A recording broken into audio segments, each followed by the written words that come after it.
pressure. We ain't never under pressure. This city is built for the pressure. Ain't no comparison.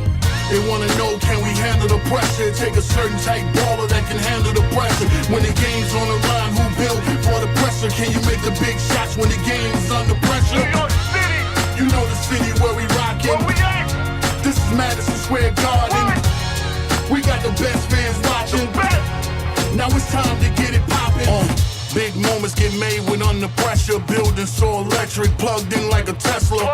It's for the city, the squad, they know we all in the Bronx, Queens, Manhattan, Staten, and Brooklyn. The new season where the playoffs start. This the playoff squad. MSG, Madison Square Garden. Sold out traffic over to Midtown. It's that fast break, Josh Hart after the rebound. Play of the game, photo Timbs and wealth. I'm about to call a paparazzi man on myself. That Nick tape, really, now where the love go? I knew you was a spy in the cover, being a bozo.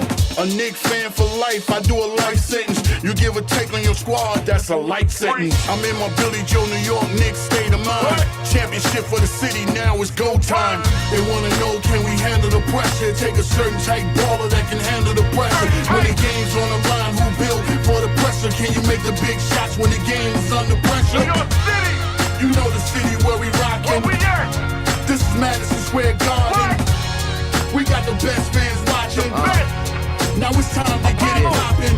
They already knowing the stakes, let's make it well done. Don't really hold grudges, but we held one from last year. No matter the enemy, they won't last here. Mike Brown got him moving in fast gear. End of the season, but the job ain't done. Send Bodega to the basket while his scream man won. I read the manual, it say JB in the clutch. Coast to coast, if you ain't got the heart, then you in the dust. In the clutch, you know what's up for the city. It's chip or bust, applying pressure every trip in the garden. Yo, it's a must. Brunson cooking in the fourth, got the handle and poise. Cross you over mid-range, fade, silence the noise. Got the garden going nuts on everything in cat we trust. Total package on the court from shooting threes and slamming dunks. You know the vibe, we keep it gully and live. Knickerbocker basketball, we rep the city with pride. Come on. They wanna know, can we handle the pressure? Take a certain type baller that can handle the pressure. When the game's on the line, who built for the pressure? Can you make the big shots when the game's under pressure? New York City. You know the city where we rockin'. Where we at? This is Madison Square Garden. We got the best fans watching. Now it's time to get it poppin'. All I hear is New York that, New York this. Nobody run New York but the New York Knicks. We don't care who the opponent, we all in. If the shot not open, screen off for the pick, huh? You know how we coming. The Brunson burner hot like an oven when cat posts. Nobody want it. It's time to bring it home for the city of New York. So bring your A game and leave it all on the court. When they ask how I deal with the pressure, that's a really good question. I love feeling the tension. That's predictable effort. Now I'm clutch by statistical measure. When the going got tougher, my decisions get better. That's what you saying. Knicks fans travel well, fan base is mad as hell. Ain't no YSL, lot of pressure for this bell. Feeling good, it's the best that ever fell. And they say my head is swell, so instead I sell a dwell. Staying locked on assignment. I love to hear the clock when the time ticked. That's my under pressure, I'ma drop them. So you don't even want this. That's my Nick. They wanna know, can we handle the pressure? Take a certain type baller that can handle the pressure. When the game's on the line, who built for the pressure? Can you make the big shots when the game's under pressure? New York City. You know the city where we rockin'. Where we at? This is Madison Square Garden. We got the best fans watching. Let's get the city poppin'. Light it up like 7-5, side talk, camera frame. You would think we won it all. Imagine when the banners hang. 33rd jumping, back on the stage reppin'. Well, you can't tell an opening night from a game 7. Shooting from 40, how we define a stretch 3. Carve up and part blue paint like Red Seas. It's God tier. Choir harmonize while the drums go. Treat the garden like Jesus. Shuttlesworth of Monroe. Celebrity row be as deep as the bleachers. The line wrapped around the block like it's piece of Suprema. Brunson burner to the left. You don't gotta give us lane. The flame blowing orange. Even the chemistry is gang. Talk to us. They wanna know, can we handle the pressure? Take a certain type baller that can handle the pressure. When the game's on the line, who built for the pressure? Can you make the big shots when the game's under pressure? New York City. You know the city where we rockin'. Where we at? This is Madison Square Garden. We got the best fans watching. Now it's time to get it poppin', poppin', poppin', poppin'.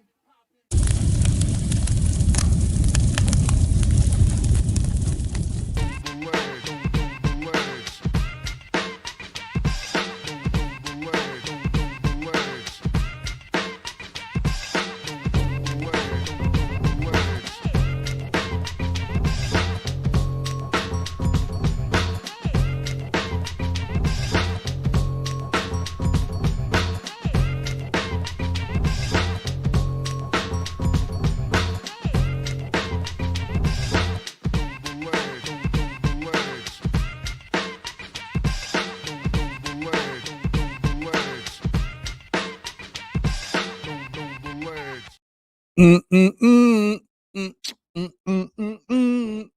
back, baby. Let's go.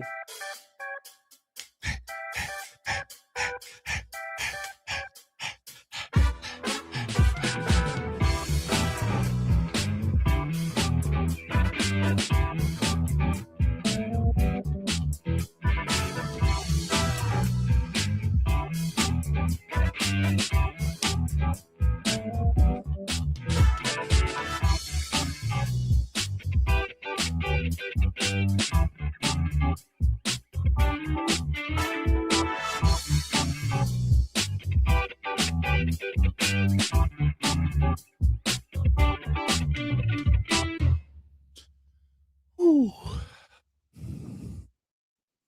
That's right. Some of y'all may not know what that was. Haven't had a chance to do that yet.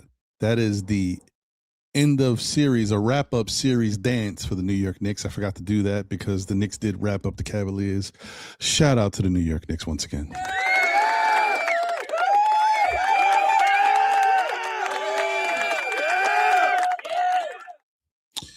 So today, folks, is Game 7, the Oklahoma City Thunder versus the San Antonio Spurs. And this will decide who the Knicks get starting Wednesday. The conspiracy theorists are out. They are saying their stuff, and they are saying that it looks like it's going to be the Knicks versus the San Antonio Spurs because they saw a leak. Listen, I don't care what you see. I don't care what it looks like. If you watch the games, you see how it plays out.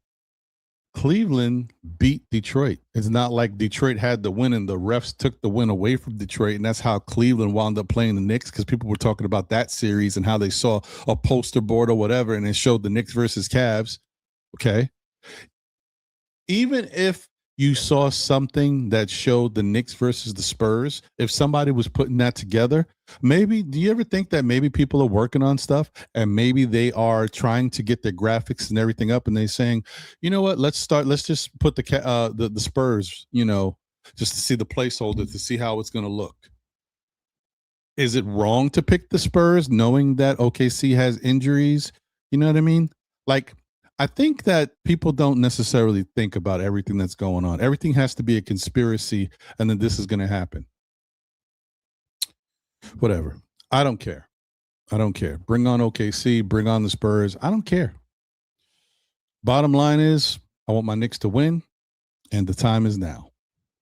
But before we get any deeper and go any further, once again, happy Saturday, folks. We are blessed and highly favored to wake up another day and be a part of the earth for whatever it is.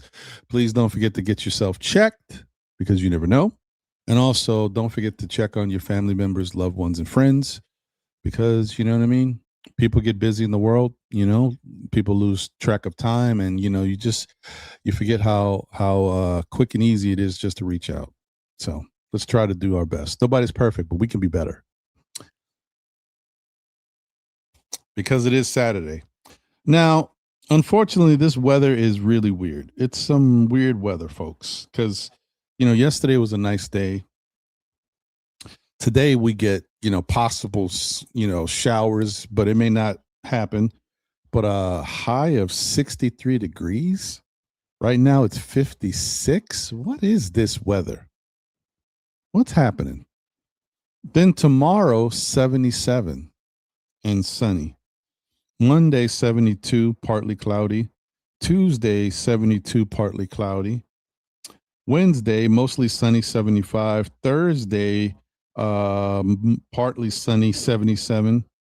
Friday, mostly sunny, 86. And then we get into some 80s for the weekend as well.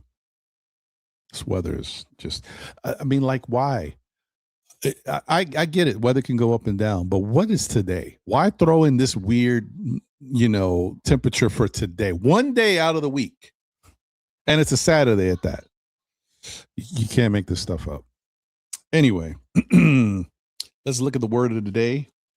Oh,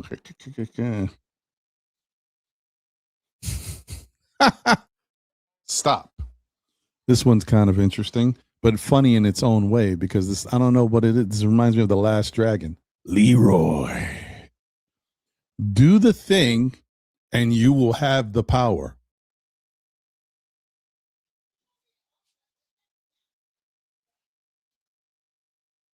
Do the thing and you will have the power.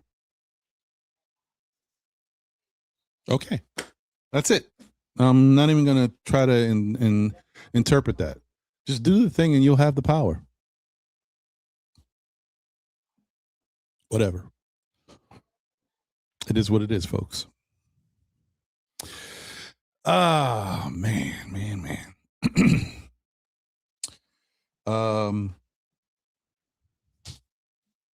What can you really say? Anyway, we know that this is the waiting game. We're just trying to see what's going on and understand who the matchup is going to be for Wednesday's game. There's not a lot to talk about. Of course, everybody knows the news about Mitch came out that he's dealing with the broken finger. He had surgery yesterday. He says he'll be fine for game one, which most of us expected. They're going to cover his hand up with some type of brace, splint, whatever you want to call it. And he'll be playing. That's it. That's all you can say. That's all you can ask for. We just need Mitch out there. We need his energy. We need his ability, and we need the team. We need everybody, no matter who we play. So that's good. At least that the way the news came out seemed all doom and gloom, which I don't know why they would put it out there like that, because most of us who have ever played sports before and had any type of injury, especially to your hands, knew that there's a way that you can play with a pinky broken. As far as, you can cover it up and still play. You may not be as effective as you would have been had you had all your digits working, but, still, we've seen it before. So I don't know why they came out with that. The way they initially dropped that news was just sensationalized to stir up some type of interest and intrigue and make people start to panic and question it, right? So it didn't make sense. Outside of that, it's been just how you want it to be. Quiet. No wild extracurricular stuff. No, bulletin board material that the Knicks are giving for the other team. Just quiet, going about business as usual, practicing, getting their stuff together, waiting to see who their opponent's going to be, and going from there. So I'm definitely happy with the way things are going. I'm excited for what we're going to be seeing in the upcoming week. And I'm hopeful. First off, I'm thankful for the New York Knicks staff, organization from top to bottom, for the players and their effort and what they've done this year, and for the coaching staff, Mike Brown and his people. I'm very thankful and fortunate that they put together a product that we can still be talking about in the May going into June. So shout out to them.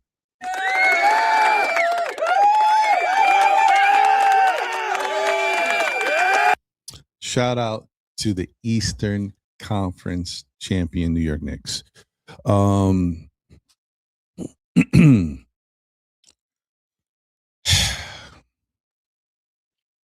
Because we know that the Knicks are going to wind up playing one of these two teams, right? The question is not who do you want to play? Not who would you rather play or who provides the best matchup for the Knicks? No, the question is, how do you beat either one of the teams? That's the question. How do you beat the Spurs? How do you beat OKC? That's all the Knicks should be focusing on. It's not about who you want and who matches up better. It's about how do you beat the team that will be in front of you. So I think we should kind of touch on that today. You know, how do we beat OKC if we play OKC? How do we beat the Spurs if we play the Spurs?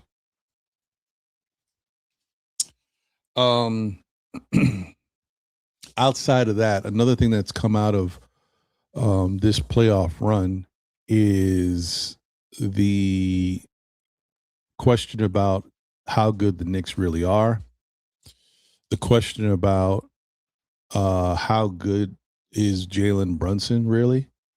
And then the other thing was about the list, right? The end of year list, the all NBA teams and the all defensive teams, and if they got it right. We can talk about that as well today. I mean, honestly, I think like sometimes in this type of stuff, it's baby steps, right?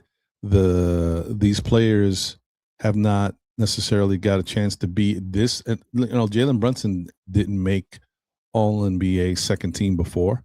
So I guess he would take this as a victory. He would take that as a win. Whether or not he deserves to be on all NBA one is a different story. And it's all about the voting and when the voting happens. If the voting happened in the playoffs or after the season was finished, then maybe you look at it differently. Maybe then you'd say, well, Jalen Brunson is all, which is another weird thing, to be honest, guys. Why are these awards being decided and given when there's still basketball going on? Shouldn't this be something that happens kind of after the season is over? And then couldn't you reward players for their efforts the following year? What's the whole thing about doing this stuff and granting winners while basketball is still being played? What's that about? I don't get it. I think that's something that the NBA needs to revamp as well. Forget the fact that you're voting too early without significant impact of these players in the playoffs, because the whole point of playing in the regular season and doing what you're doing is to get to the playoffs to have a chance to win a championship. So if you were really judging a player and how good they are in comparison to their peers, wouldn't the playoffs have to be involved in that? So some people might say that, and I'm assuming that's why they did it, that they did it to be a regular season award because that's where the majority of the season happens. Plus, it gives an advantage. You put players that don't make the playoffs at a disadvantage. What if the best player in the league averaged 30 points all year long, but his team just wasn't good enough? And they didn't make the playoffs. Now you've automatically penalized him because you can't judge him because he didn't make the playoffs. You can't say, well, he compares to this person. He didn't make the playoffs. I guess when you look at it from that standpoint, that's fair. That you put a little sense there. But the flip side is, if you're going to say someone is the best player in the league or one of the best players, shouldn't they make the playoffs? Right? How many teams make the playoffs? You know what I mean? It's not like it's 2 teams, 4 teams, 6 teams. It's 10 teams have a chance, right? And then they whittle it down to 8. And that's on both conferences. 10 from, you know what I mean? I think that they really should revisit the way they judge these awards, right? Change the landscape. So that's that. And obviously the defensive side, people feel like OG was robbed. I mean, statistically, you could point otherwise. Statistically, like I said, I don't look at that. I look at, what I see on the court, and we know how important OG Anunoby is to this team. Honestly, without OG Anunoby, I don't know if this team is in the NBA Finals. That's that's like a given, right? As good as Brunson is, as good as Cat has been, without OG and his solid defense and the offense that he's bringing to the team to keep everything balanced and taking care of locking down, the best player or the second best, whoever his assignment is. I don't know if the Knicks have the, top 10 defense and all this stuff. Like, you can't. Like, without OG, it's a different team. He is how Jalen Brunson and Cat make the offense better and get easy opportunities and shots for everybody else. OG Anunoby does that for everybody on the defensive side. He makes everybody's job easier. So, yeah, it is what it is. But the good thing is that OG made an all defensive team. A lot of times he's never had a chance to make it because he doesn't play the qualifying games. This time he did, and it's well deserved. So shout out to him. Yeah. Well, I think that's pretty much it, guys. Let's get it cracking. Let's get into the business at hand. Shout out to everybody that's tuned in. I see there's about 54 of y'all tuned in right now. I appreciate y'all. Shout out to my guy Juan Lopez on Facebook. Appreciate you, my guy. Thank you for tuning in. Shout out to everybody on X and those on the tube. Please smash the like button if you haven't already done so. And if you don't know what it looks a little something like this.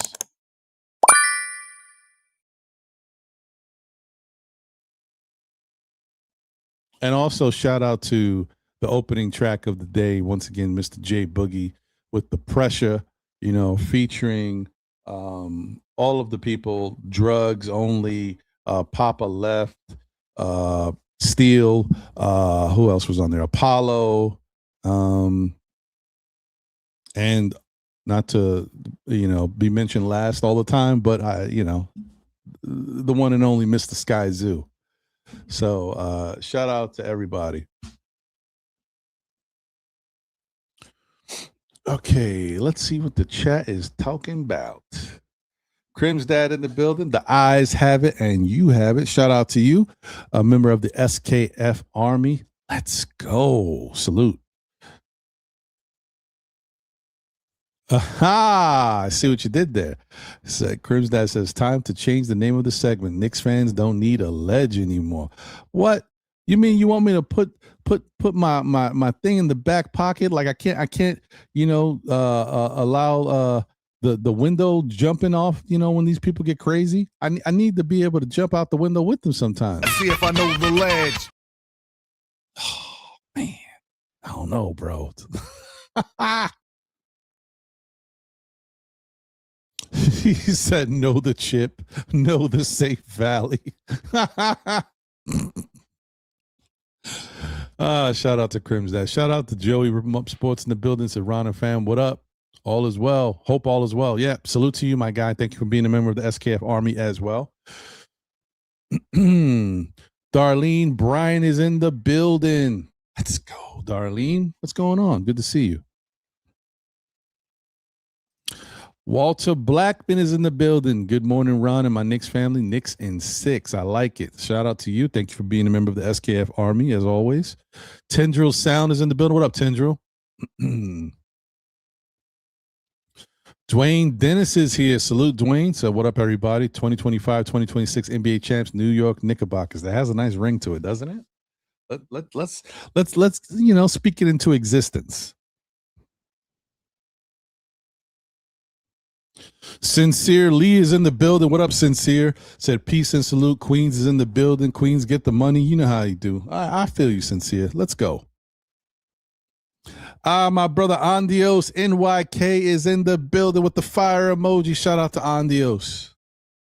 He says, hit the like, SKF Nation. Don't forget to subscribe. Sit back, relax, and enjoy the show. Let's go, Knicks. Oh, speaking of that, let me put this up too, because sometimes you get it twisted, you forget. We on the road to 10K, folks. You know what I mean? Smash that like button. Subscribe to the channel if you haven't already done so. We're a little over 8K right now, so we're getting close, folks. Tell a friend who tells a friend who tells another friend. Tell your peoples we out here rocking.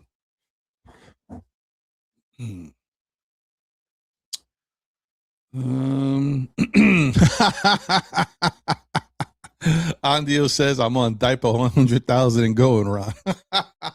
Oh man, you gonna run through them, man. Listen, I think it's so funny as parents because we all have these stories and of moments, but I don't know if you've had your moment yet. But when you get that moment of the explosive, boy, oh boy, that's one to grow on, man. That's enjoy them diapers, yo. Keep restocking, brother.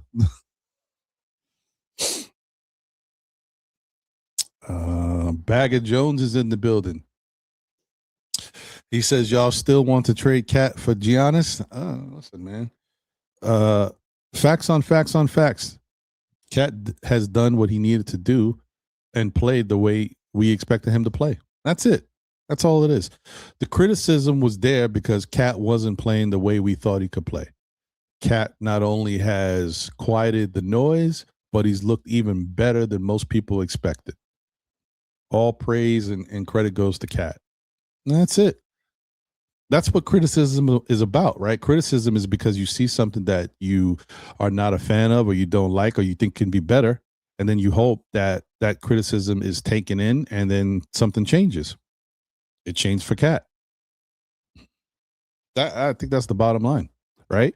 The flip side is everybody, you included, criticized Jalen Brunson for not sharing the ball and playing hero ball and not thinking about his teammates and not getting others involved. And the Knicks are not only are being considered one of the deepest teams in the NBA, left obviously, as well as a team that is playing team basketball. It's got a lot to do with Jalen Brunson and the criticism that he got. That's all it is. That's all it is. We just want change. And thankfully, these Knicks have been doing it. So shout out to them. Geraldine McIver is in the building. Let's go. That's right. The first lady of Still Knicks fans and the Knicks community and a member of the SKF Army. Salute, Ron. Salute to the chat. What's going on, Geraldine? Good to see you as always. JM3 in the building says salute, Ron. What's good, brother? Hey, Robert's in the building says salute, Still Knicks fans. What's going on, Robert? Good to see you.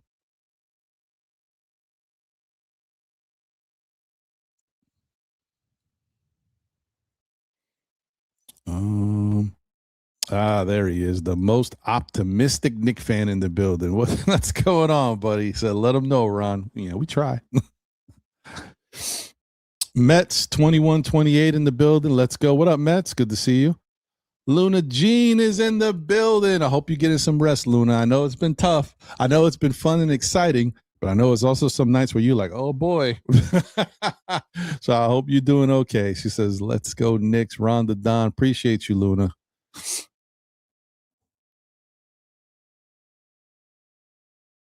Sincere's commenting on the clickbait. Said it's been so quiet they need clickbait, especially for the parakeets who like to follow these so-called insiders. Yeah, I hear you, Sincere. That's a fact. NYC B-Ball 08 in the building. We beat the playing Knicks basketball. Okay, let me see. Wolverines is in the building. Says happy Saturday, all. Exciting times. Knicks in NBA Finals for the first time since 1999. I know it's a beautiful thing, man. 100% beautiful. Allah Wise is in the building. Peace to the gods. What up, Allah? Good to see you, brother.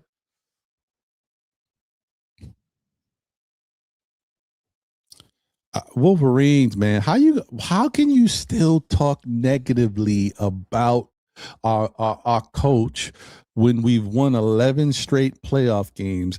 The Knicks have, I don't know if they're number one or number two. No, they're number one. They have the top offense in the playoffs and one of the top three offenses in the NBA in the regular season. They've got the top defense statistically right now in the playoffs of the teams left. I know, granted, the competition's different, but still, how can you still talk negatively about Mike Brown when we're waiting for our opponent in the NBA Finals, brother? Like, why? Come on, man. Well, hey, you're entitled to your opinion. I just don't know why. And if the Knicks win the championship, are you going to say, well, you know what I mean? Like, yeah, but he hasn't really won anywhere else. Yeah, okay, he got this one this year, but does that mean he's a good what are we talking about? Like, I don't know. What's going on? I'm trying to figure it out. Listen, how can Crim's dad say I got to change the name of the show when we get comments like that? Guess what? See if I know the ledge. Sorry, hold on. Let me do that again because I want it to equate. I don't want anybody to jump in and say, well, why is Ron jumping out the window for Allah Wise? Hold on. I'm jumping out the window for Wolverines. Let's go. See if I know the ledge. There we go. All right. But then again, I don't want to make that the comment, the comment that everybody targets in the chat. I'm just saying that to say I want Wolverines to just be happy. That's all. I want you to be happy. I know Mike Brown has not been perfect, but what he has been is a coach that has been improving. So that's what I want to say. All right, that's what I want you to look at. Don't look at how you feel about somebody or the criticism in regards to it. Look at the changes made based on your criticism or other criticisms or what's just facts, right? We made certain criticisms about another coach who's no longer here. And stuff didn't always change after we criticized. We just had to deal with it. Mike Brown has been learning on the fly. He's been adjusting to what's been going on in front of him. Can we give him some credit for that? That's all I'm saying. That's all I'm trying to say. Give the man a little credit for doing, like, that's all we want. You criticize, you hope there's something changes. And that's what's happening. Let's give people a little grace. That's it. That's all I'm saying. Trapped in the 90s in the building. What up?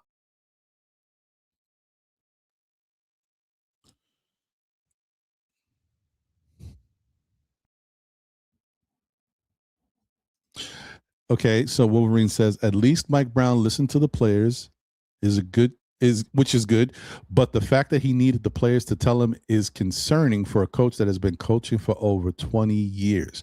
But does it matter if it's working and if we're getting the results we want? No one's going to go back. If the Knicks win the NBA championship, I know people want me to say win. I just, it's hard for me to just talk like that. If the Knicks win the NBA championship, which I think they will, but if they do, no one's going to go back and say, well, they almost did because Mike Brown was stubborn early. He didn't. No one's going to talk about that. They're going to be like, well, not for nothing. What's going to happen is I hope you guys are prepared and ready for this. When and if, or if and when the Knicks win the NBA championship, this is going to go down as one of the best seasons and best playoffs in NBA history. They're going to be talking about because right now they don't want to give the Knicks credit because they ran through the East and all the teams they played that all of a sudden stink and couldn't play basketball anymore, forgot how to dribble and shoot and all that stuff. That means the Knicks got it easy and they walked through. But if the Knicks wind up beating OKC or San Antonio, then it's going to be a legitimate victory. And then people are going to be like, well, I mean, now that that's done, the New York Knicks might be one of the greatest teams in NBA history. Look what they've done. Look at the numbers. Look, come on. It is what it is already. I don't care what you say. Look, I'm going to tell you what I've been saying. I've said it multiple times, and it's the bottom line.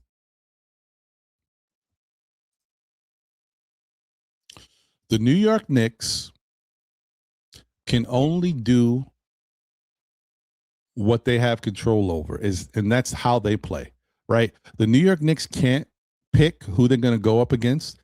The New York Knicks can only go out there and make adjustments to the teams they're playing and play the best possible basketball that they can. I'm going to put this in a vacuum. I've said this multiple times already, but I'm going to say it again because I might want to clip this. Selfish. Anyway. New York Knicks went out and played the Atlanta Hawks. If you guys remember, before the Atlanta Hawks series, Atlanta was playing Toronto. It was coming down to Atlanta and Toronto, and they were talking about, well, who would the Knicks, as fans, who would you rather want the Knicks to play? A lot of people said Toronto because we've made light work of Toronto all year. I get it. It's the first round. Why not? But some people were also saying Atlanta would be good for the Knicks to play because it would give them a chance to go up against a good defense and allow them to make adjustments for the playoffs, get them right for the playoffs, just like what we saw last year. Shout out to Dorkosaurus Rex. I agree with him because I was saying the same thing when we were dealing with it last year. That first round series was very important to kind of show and get the Knicks prepared for what was to come. That first round series versus Detroit last year got the Knicks into really good playing shape, got them into good physical shape, got them to play tough defense because they had to against Detroit because Detroit was playing tough defense against them. And that definitely helped them for Boston. This year it's the same thing. Atlanta played the best defense towards the Knicks in these playoffs, right? And what it did was it opened up something and unlocked the Knicks. They had that first game that went the way it went, right? They and then they lost, the next two, I believe. Yeah, it was. I forget now. I feel things happen so quick, and then the Knicks were down 2-1, and had to make some adjustments. And boy, did they! So shout out to Atlanta for unlocking the Knicks, and also not just Atlanta unlocking the players, unlocking the coaching staff. The coaching staff said, "You know what? Look, this dude is beating us. This dude is what they got over there. They don't have anything else. We're going to take this dude out and let someone else beat us." And they couldn't do it because they didn't have enough. And then once they couldn't do it, and once the shots weren't falling and they were struggling, that's when the Knicks put the clamps down. Then they really locked down everybody. And then they put the full court blitz on them with the offense. And then that's like a triple whammy right there. You can't do anything about it. And then they took that moment of learning how to put the clamps on these guys, how to take away their best asset, and they applied that to the rest of the series and to the rest of the playoffs. And that's why they've been stomping on these teams. So that's the other thing. You go from Atlanta, then you get the 76ers who, right? Oh, man, 76ers, a lot better than most people think. If healthy, they can beat the Knicks. I have no doubt about it. That's what you started hearing from people, right? 76ers have so much talent over there, all the guys, you can name them. And the 76ers had to beat a good Boston team to face the Knicks. No one was questioning it then. How'd they take out Boston? They stink so bad. And Boston has been good without Tatum. Tatum came back. They were good.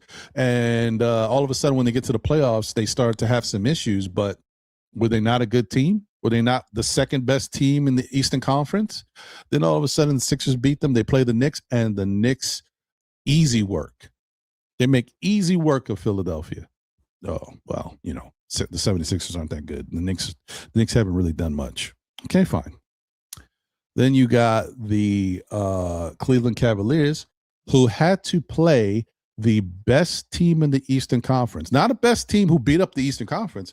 The best team in the Eastern Conference who was beating up everybody, all over the West, everybody. Detroit was taking people out.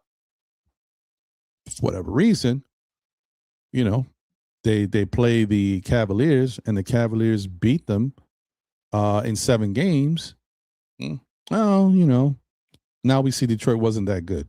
And so the Cavs, if they beat Detroit, now remember what the series was. People were coming into it, oh, well, if the Cavs took out Detroit, now they're going to play the Knicks. I don't know if the Knicks can beat the Cavs. You just rewind. Go back and look at what people were saying. What happens? Cavs, same team. Everybody was playing for the most part. I didn't see any issues. Knicks make easy work of them. Oh, the Cavs weren't what I expected. They're not what I thought. They were when they beat Detroit. But no. And no. So Detroit has been one of the best teams in the league. Detroit takes care of the Knicks, so you don't think the Knicks are good enough to beat Detroit. But Detroit gets beat by the Cavs. You pick the Cavs to beat the Knicks. Then the Knicks sweep the Cavs. Knicks aren't that good. Cavs weren't that good. Like, what are we talking about? Right? Just give a team that credit. You know what I mean? I love this. I love it. I can't love something more than this. I love the fact that not only did the Knicks beat these teams and sweep them, but they destroyed them. That is the biggest, that's what I wanted so much to shut up the naysayers so that they can't say, because I'm honestly, it's a big difference if the Knicks beat these teams by 1 or 2 points, even if you sweep them. They 1 or 2 points. It could have went either way. It was a bad call down the stretch, or people got into foul trouble, just made bad decisions. Knicks won by 2 points, 5 points. No, Knicks smoking these teams to let you know, as good as you think they are, or whatever they were before they played the Knicks. Now that they're playing the Knicks, look at how pedestrian they look. Look at how minuscule they look in comparison to the Knicks. Knicks did that. The Knicks did that. Just want everybody out there to not forget. All you so-called analysts and prognosticators and gurus, Knicks made them teams look bad. Okay? You know, you want to say they gave up? Yeah. Knicks forced them to quit. Knicks took their heart. That's what happens. When you play in professional sports, I would assume that you have some type of gumption, some type of fire in the pit of your belly. When someone extinguishes you, puts the fire extinguisher on you and takes your fire out, that's what happens. You start looking a lot different. And the Knicks, that's what they did. Took their hearts. Anyway, all right, folks. That's my little rant. Let me put the link out there from the peoples. If anybody is available to join, by all means.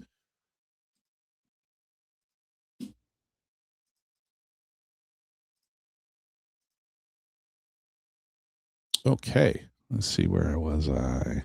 Jersey Shore is in the building, says this too shall pass, Ron. I hear you, Jersey. Shout out to you. Good to see you. APAP's in the building. Hit the likes, folks. Let's get it. Shout out to we got about 80 people watching right now. Shout out to all y'all. Shout out to my guy, Grayson. What up, Grayson? Salute to you on Facebook. I appreciate you, my guy. I hope you're doing well. Hope you chefing it up. My guy, Grayson, chefs it up, y'all. You know, putting some work in the kitchen. Watch out. Cam Kickback is in the building. Says salute, Ron. Salute to the chat. SKF family been laying low because I didn't want to jinx our boys on this run, but boy, oh boy, let's go Knicks. We've been waiting for this team all year. Facts, brother, facts.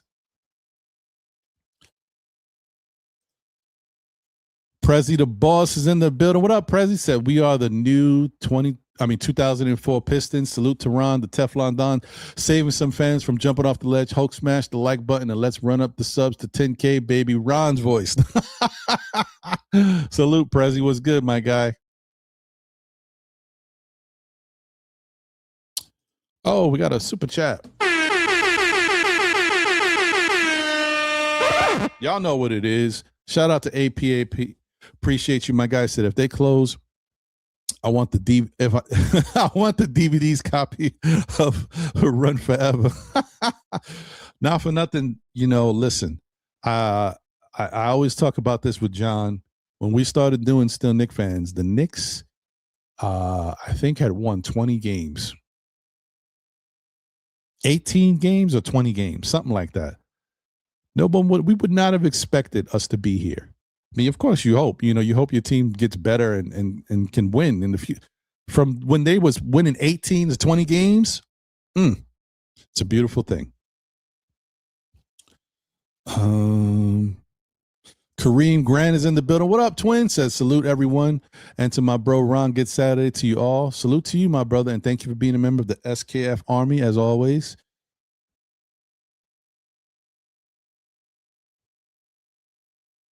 Tango's in the building. Salute, Ron. Blessings, my bro. What up, Tango? Good to see you.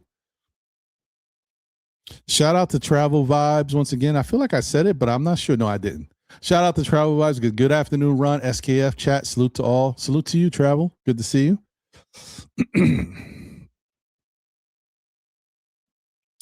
Trapped in the 90s says the East runs through New York. Tell him to deal with it. Facts.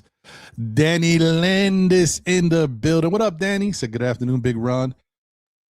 I'm so pumped. Finals time. Let's get it, bro. Facts. Randu's in the building. What up, Randu? Says salute, Ron, into the chat. What's going on, Randu?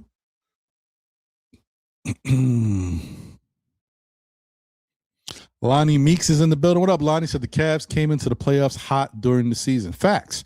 Like I said, you can try to, but for those who actually pay attention, you can't take anything away from the Knicks. All these teams, every team that the Knicks played, how funny is that? Every team that the Knicks played in these playoffs, there were multiple people, so-called gurus, analysts, all that stuff, that thought the other team was going to beat the Knicks. So how all of a sudden when the Knicks make it look a certain way, now you downplaying how good those teams were that you thought could beat each round, same thing. It's funny, yo. Real funny how they do stuff. They move. It's crazy work, yo. Sherwin's in the building. What up, Sherwin? Good to see you. Said good afternoon, Knicks family. Knicks fans are like a bunch of don'ts. They don't know how just chill and let it be. Still blaming Tibbs for anything dumb. What is that word? Dunce? Is that what? I think that's what you're trying to say. All right. Well, let's keep the negative at bay. This is a happy time for the Knicks fans, and you know, we got something good brewing. Let's calmate. We good.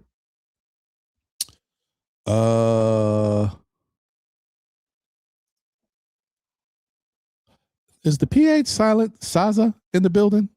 Salute, Ron. What's going on? Good to see you. D-Rex is in the building. Salute. Hey, L Dammit is in the building. Yes. Salute, L. Good to see you. Let's go.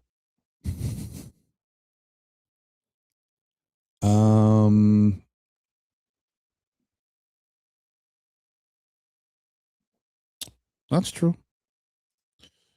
Joey says we blame Tibbs for nothing. He helped build this squad. I mean, you know, can't take it away from him. Look, it's 5 years of Tibbs helping to change the climate and the culture of this team. Got to give him a lot of credit. And look, that changes nothing. A lot of people said that when Tibbs was hired. People were talking about Tibbs is the guy to get this team right and get them ready, but he's not necessarily the guy to get them over the hump. That was from day one when that first year when they hired Tibbs.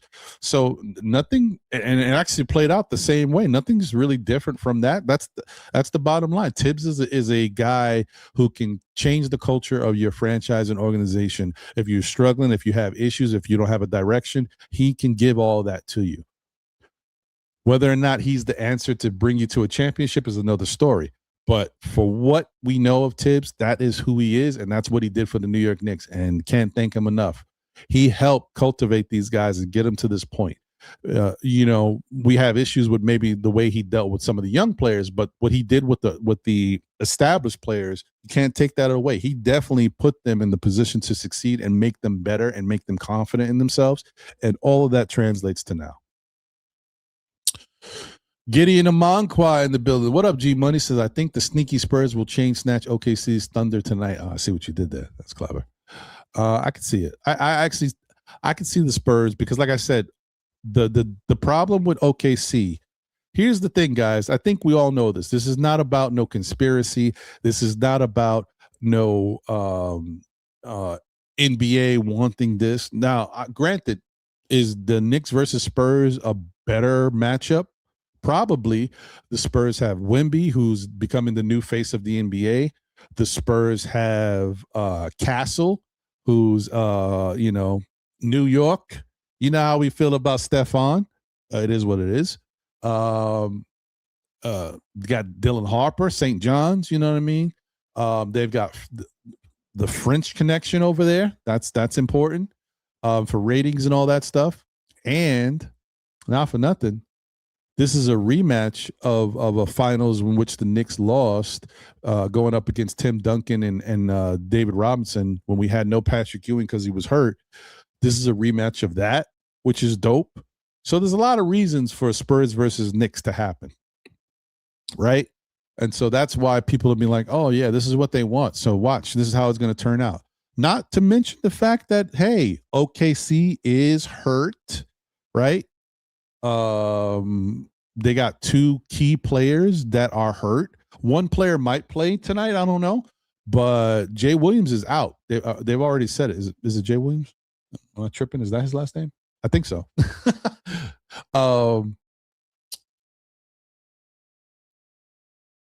Yeah, Jalen Williams. Oh, tripping. Anyway, yeah, he's out for tonight's game. So that's already a strike. And if the other dude is out too, then I don't put the OKC is not in the best possible odds to win this game. Now, here's the other thing. This is the biggest thing that I think people are forgetting. And that's the most important to me. What you noticed in game 6 is that SGA and the crew didn't get all the favorable calls from the refs. If you don't give SGA and the OKC Thunder those calls, who they are beatable. That's what I'm talking about with the Knicks. Like, I wanted to see OKC if it can be fair, if we don't have to deal with all those calls. If we don't have to deal with all those calls, I put the Knicks in great odds to beat OKC and win the championship. But when you got to deal with those calls can take a game away. That's how bad they are. So, but game 6, SGA, without the calls, without Jalen Williams, without the other dude, we'll keep forgetting his name, they were in trouble. And that's why they got smoked. So, anyway, let me get my guy in here. Wait a minute. Lonnie Meek says the Knicks have an excellent chance. They're not playing against 8 persons at times. That's fair. That is fair.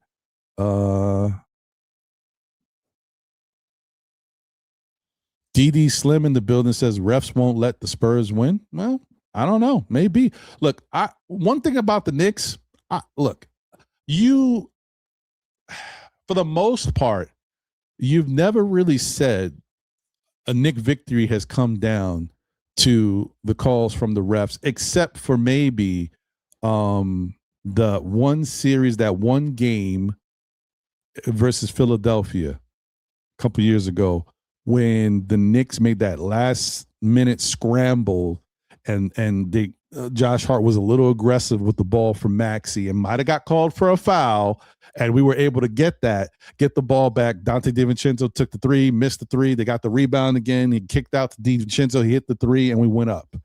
That might have been a little iffy. That's the one moment I say maybe the refs were in the Knicks' favor. The odds will forever be in your favor. That was one of those moments. So, all right, let me get my guy here. Oh, look, he's suited and booted, baby. Dressed for the part. And not every day we go to the finals, right? What's going on, brother? How you doing, guys? I'm in Miami or Palm Beach. Oh, Palm Beach for a cousin's wedding. Oh, nice. Yeah. But I have a very important appearance on Ron's show here. Yeah, you look like you ready, man. Let's go. Our guest analyst today. I'm sartorially prepared. I'm basketball prepared. I have a whole nice spiel for us today. I'm ready. Good. Oh, let me read the super chat real quick. You know what it is. Thank you for the generous super chat. NYC B-Ball said, did you see the Spurs fans saying we want Brunson? I did see that. Like, good for them, man. Let them have that moment. You be careful what you wish for, though. They're gonna regret that one, bro. That's good for them. Keep that same energy. Yes. What's on your mind, brother? How you feeling, man? So and not only how you feeling, but do you have a prediction for tonight's game? So tonight's game, honestly, I don't think anybody can reasonably predict it. Vegas has OKC winning, so I will say that. But as far as me, listen, one thing I can tell you that over the series that we've seen, if Wemby decides to come out and be the best basketball player we've ever seen, he can just win the game. Because the way this young man has been playing is, I mean, I haven't been around to some of y'all in here, but like, I'm in shock watching this guy play. When he's on, it's out of this world. And we've fared well against him, probably better than any team actually this season. But what really can you do when this guy just decides, I'm going to be the best player in the world? Like, what are you going to do exactly? So either way, I think we match up better against the Spurs as a team. But if Wemby just decides to go crazy on any given night, what's your answer? Really? You know? So it's true. My whole takeaway is that I don't think the Spurs team that we're going to play imminently, or the Thunder team, depending on who it is going to be the same team as the one we've played in the regular season. I agree. The Spurs got better, and OKC looks more human. That's fair. I agree with that. The only thing I will say is that the Knicks will have their hands full no matter which matchup they get. I do think that OKC is at a little bit of a disadvantage right now with the injuries. AJ, shout out to Mad Poet Society. Appreciate you. Thanks for being here. Jay Williams and AJ Mitchell is the other gentleman that's been hurt. He's been a big part of their team as well, offensively as well. He gives them another person that can their bucket getter, basically. Off the back. So that's an issue for them. Now, the flip side is either one of these teams is going to have to deal with a high-powered offense from the New York Knicks. A lot of different weapons. So the Spurs have this thing where they realize Jalen Williams is out, AJ Mitchell is out. They can really focus on SGA and make somebody else beat them. Now OKC's been fortunate to have some interesting games from Alex Caruso, which you don't see that too much. But you can't count on Alex Caruso to be your scoring option. He's been inhuman in these playoffs. It's crazy, bro. It's crazy. So, but how can somebody who looks like that be that good at basketball? Dude, on both sides, incredible. So that's the thing. But so the Spurs have had an easier time having to figure out, okay, let's just try to, keep SGA at bay and let one of these other guys beat us, especially knowing that two guys that are a big part have been hurt. But you play the Knicks, you got to deal with Jalen Brunson. You got to deal with Cat, OG, McCall, who's been great in these playoffs, and sneakily Josh Hart, who, if you leave him open, will burn you. So yeah, I think it's a problem. I think it's an issue. So I'm ready for it, man. I'm so excited. I can't wait. This is probably outside of the 90s for me, and I know a lot of people, may not have been able to witness that, but it was a fun time. It was a really fun, even though I was younger and dealing with a lot of grief at school because of how the Knicks were getting beat by some of these teams. It is what it is. But now is just a much different time, and the feeling is incredible. I mean, I'm 37, so I was born in 1989, but I'm still old enough to where I remember like go New York, go all around the city, and people rocking the Patrick Ewing high top, just. You have a little bit of that feeling today, which is so great for the city, True. No, yeah, no. It's something that I don't know. See, what happens is, man, I don't want to downplay some of what's going on. I do think it's a little crazy. Don't get me wrong. I know New York fans are wild. I'm a New York fan. I mean, I'm older, so I'm a little more subdued now, but I do think it's a little crazy. It's a little wild right now because I feel like some of the people that are going nuts about the Knicks don't even understand what's happening. I don't think they get it, but they're just so excited that New York is on the map and we're doing something and everybody's looking at us and we might win a championship. They don't know how to act. But I will say this is a time that is unimaginable. And I was just talking, with my peoples. We were talking about the fact that, this parade is going to happen in New York. If we win, is everybody going to be able to even be at the parade? Because where it happened, after this whole year of drama, you don't come to the parade, dude. Not even coming, but will you fit? Because the Canyon of Heroes is it's not the biggest area. And there's so many Knicks fans, it could get crazy. It's so basically anyway, urban Thermopylae. Yeah, it's nuts.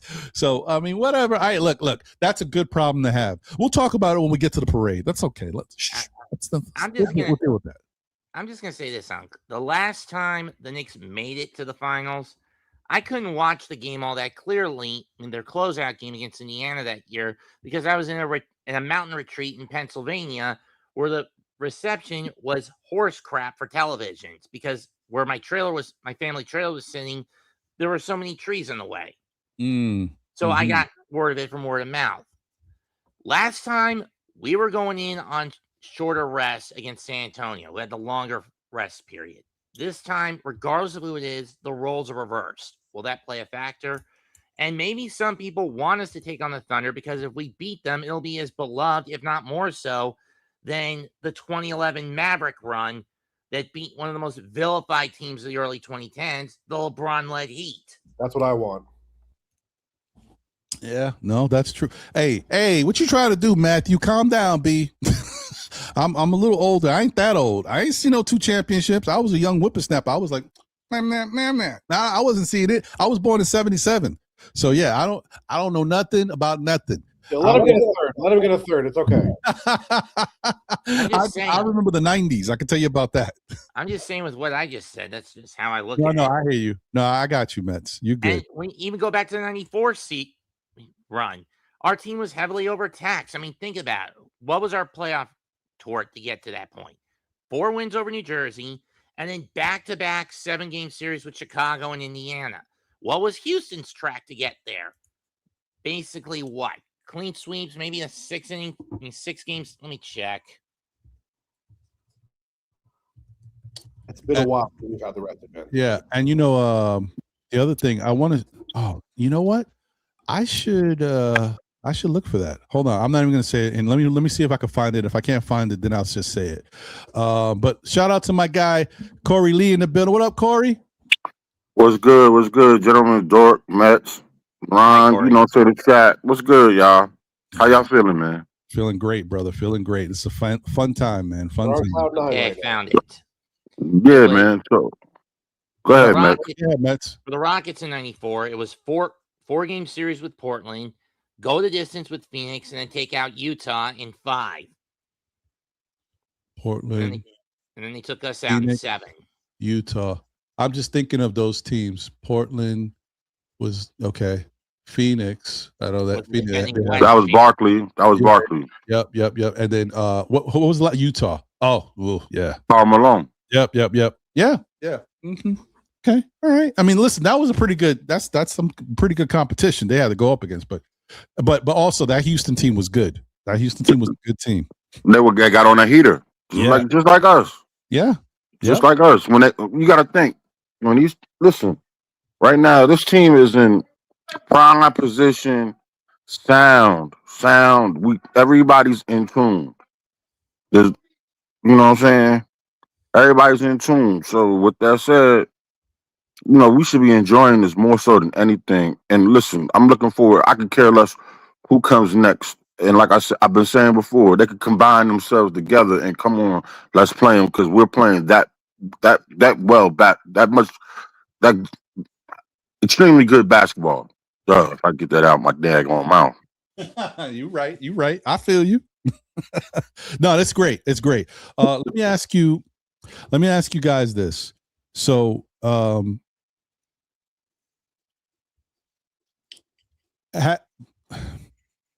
you feel like that at this point the Knicks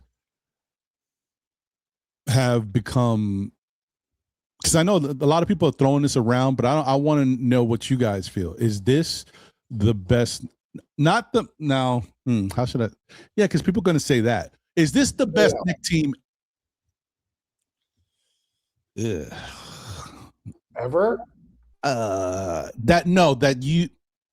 we've seen in our lifetimes. I guess perhaps. That you can say you've seen in your lifetime. Yeah, because you can't say ever. We didn't see those championship teams back in the day, and I heard those teams were stacked. I mean, we know they were stacked. The other teams were good, but they weren't as deep 1 through 15. Right. So I mean, what do you think, Mets? Is this the best Knick team since you've been a Knick fan that you've ever seen? Perhaps. What you think, Corey? I'm gonna say this. I can't necessarily say that. I'm gonna say this Knicks team is the most talented, which means the bench is extremely talented compared to like the 94 and 99 team.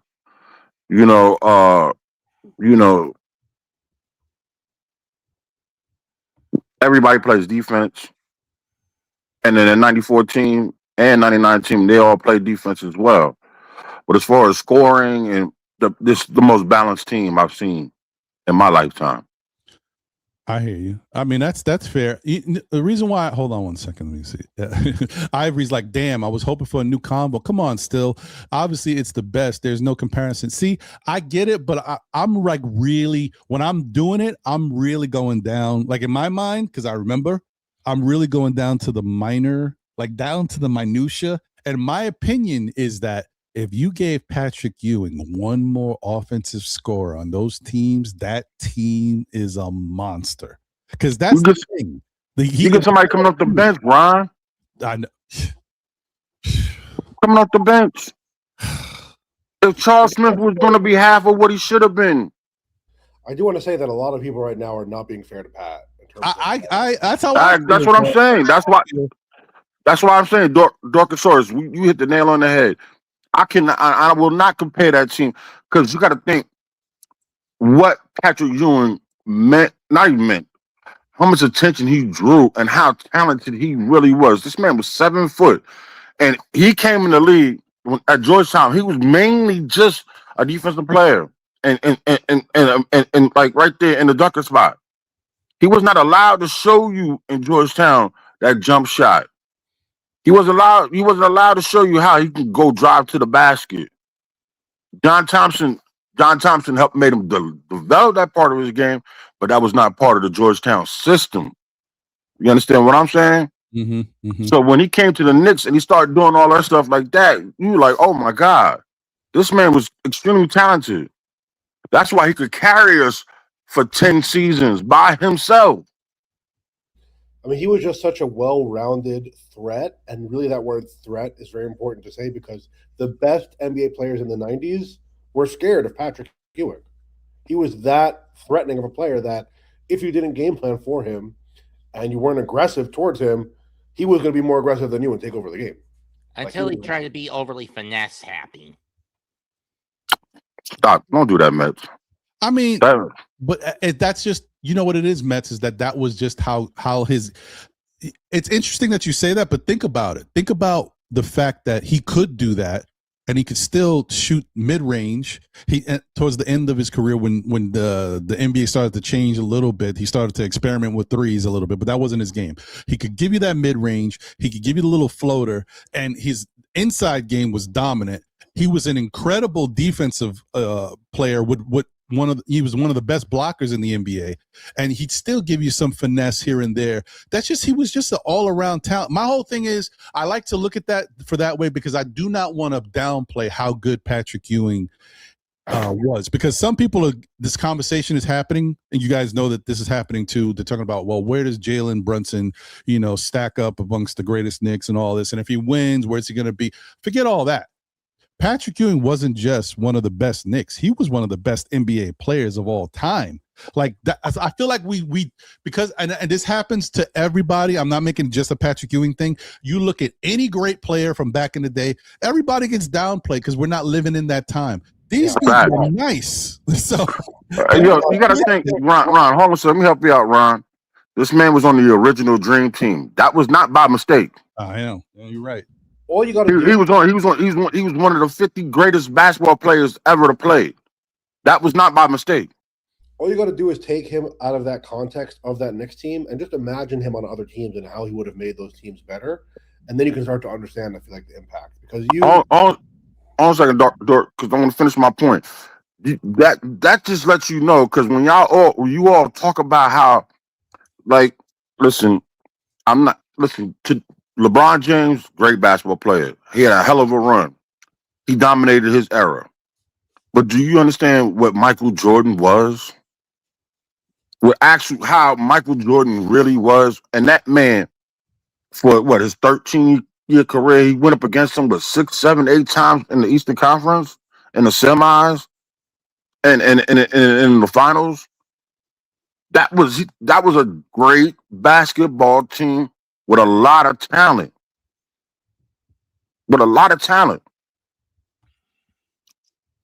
I mean, some of y'all had to be there to understand it. Some of y'all had to actually witness it to understand it. So I mean, hey, all due respect to everybody else, we all have opinions, but I'm telling you right now, Patrick Ewing is the most disrespected Knick ever. And the other thing too, Corey, is the reason why we are focusing on Patrick Ewing is to further enhance the point that when you put people in these categories, in these boxes, and say this is better than this, and this is the greatest, and this, and you got to look at everything in context. And so to make the point, we got to tell you how good Patrick Ewing was for you to understand how good that Knick team was because of Patrick Ewing. Patrick Ewing not being in that Knick team may make the playoffs. Not sure if they could, but they're not. I don't think that team gets past the first round without Patrick Ewing. Patrick Ewing is the big. He was so good. That's why they were good. They had great defense and all that, but he carried the load for that team. Is what I want people to understand. That's why I'm throwing it out there in context so we can get an understanding. Like, people throw these things out. Everybody's the best. I got a friend like that. Shout out to him. He's my boy. I love him. He's one of my best friends. He always, any new person that comes along, well, this person's going to be better than what? Did you forget how good this guy was? Like, we do that. That's our society. The next best thing is always greater than everything in the past. And just look at everything in context. You downplay the fact that the Knicks were always in the playoffs and always getting beat by Jordan or whoever it was at the time is because Patrick helped get them there. All you got to do is look up the videos of the legends in the NBA talking about Patrick Ewing and the respect. My fault, buddy. Could you repeat that again? I don't know what happened. My group thing went away. Okay, here we go. We're back. All right, let me get everybody back in here. I was just saying that all you got to do is look up the clips and the videos of the other NBA legends and greats talking about Patrick Ewing and the respect that they put on him, and you as Knicks fans should put the same respect on his name. I agree 100%. I think. I'm going right after. I really want to say something. All right, I just want to read this super chat real quick before we get into this, because as you can see, I got my brother Nick Nation in the building. What up, Nick Nation? Salute. My guys, what's good? I find it hard, man. We get into these conversations. Every time I got my guy Freezy backstage. I'm like, nah, they cooking. Let me go. Nah, you gotta get Freezy up in here, baby. What up, Big Freezy? Hey, Freezy. You muted, number one Chief Rocker. You still muted. Oh, there you go. That's right. The number one Chief Rocker, not just a number one Chief Rocker. I said, come on, bro. You know what I said. Yeah, man. Salute everybody. Let me. Oh, I got two. I'm sorry. I apologize. Let me read both these real quick. Sorry. You know what it is. Shout out to Paris Duggar. Thank you for the generous super chat. Said, note to the file, Tibbs traded away AJ Mitchell because he doesn't like young players. Gave him away for nothing. Shout out to this coach and Nick leaders. Okay. I know the AJ Mitchell thing is I try not to even bring that up. I've never talked about it, but I know it's out there. Was this during your time in Minnesota, Chicago, or New York? Mm-hmm. And once again, thank you, Paris Duggar, for the generous super chat. Said, just want to shout out our pod fans who gringed for this moment. All our debates and input are a part in this team's success. You never know what they get from us, which is true, especially knowing that some of these people really live on social media. The takes and the narratives do get around, and if we have something constructive and that's informative that they can get anything from, I would think they would listen. You guys see how big Nick's Twitter has become. People listen to stuff. You make your voice heard and it's loud enough, the word gets around. So shout out to that. Appreciate you, Paris. Thank you once again. So let me do this. Go ahead, Corey. I know you said you were going to say something real quick. Go ahead before you forget. Yeah. This is the one thing I want to instill in people's mind. Patrick Ewing played at a time when we didn't do the collabos. We didn't reach out and say to your homie, yo, come over here and play with me. Mm-hmm. He played in the era when it was one man, and he said that I'm the man. The Charles Barkley's did that. You know what I'm saying? If teams were lucky enough to find a diamond in the rough or a good, decent player in the draft, they developed them. We don't do that no more. We ship them on. If it's not instant presto, we can't get something out of them in the first 2-3 years. We shipping them. That wasn't in that day. People were stuck on these contracts. These kids they had to develop them, or they got rid of them, or they found something that was in a scrapyard and that nobody did not like, or somebody who was shipped overseas.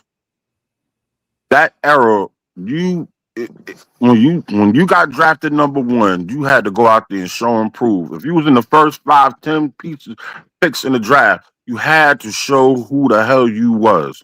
It was no debating about it. And that's when scouting was better, player development was better. People went to school for 4 years, 3 at the least. So think about that too when y'all start talking about try to disrespect people or try to put people ahead of other people before you know what I'm saying. You think about that. I'm good. That's a fair point, man. That's a fair point. Yeah, I like I said, I don't want to dwell too much about it, but I just do want us to kind of listen. This is a part of our history, and just because we live in a different time now doesn't mean we forget. We can't forget. What certain players mean to. Like, we had one of the best players ever here, so that's it. Uncle Freezy. What's happening, my brother? I just want to say this real quick as a fellow content creator.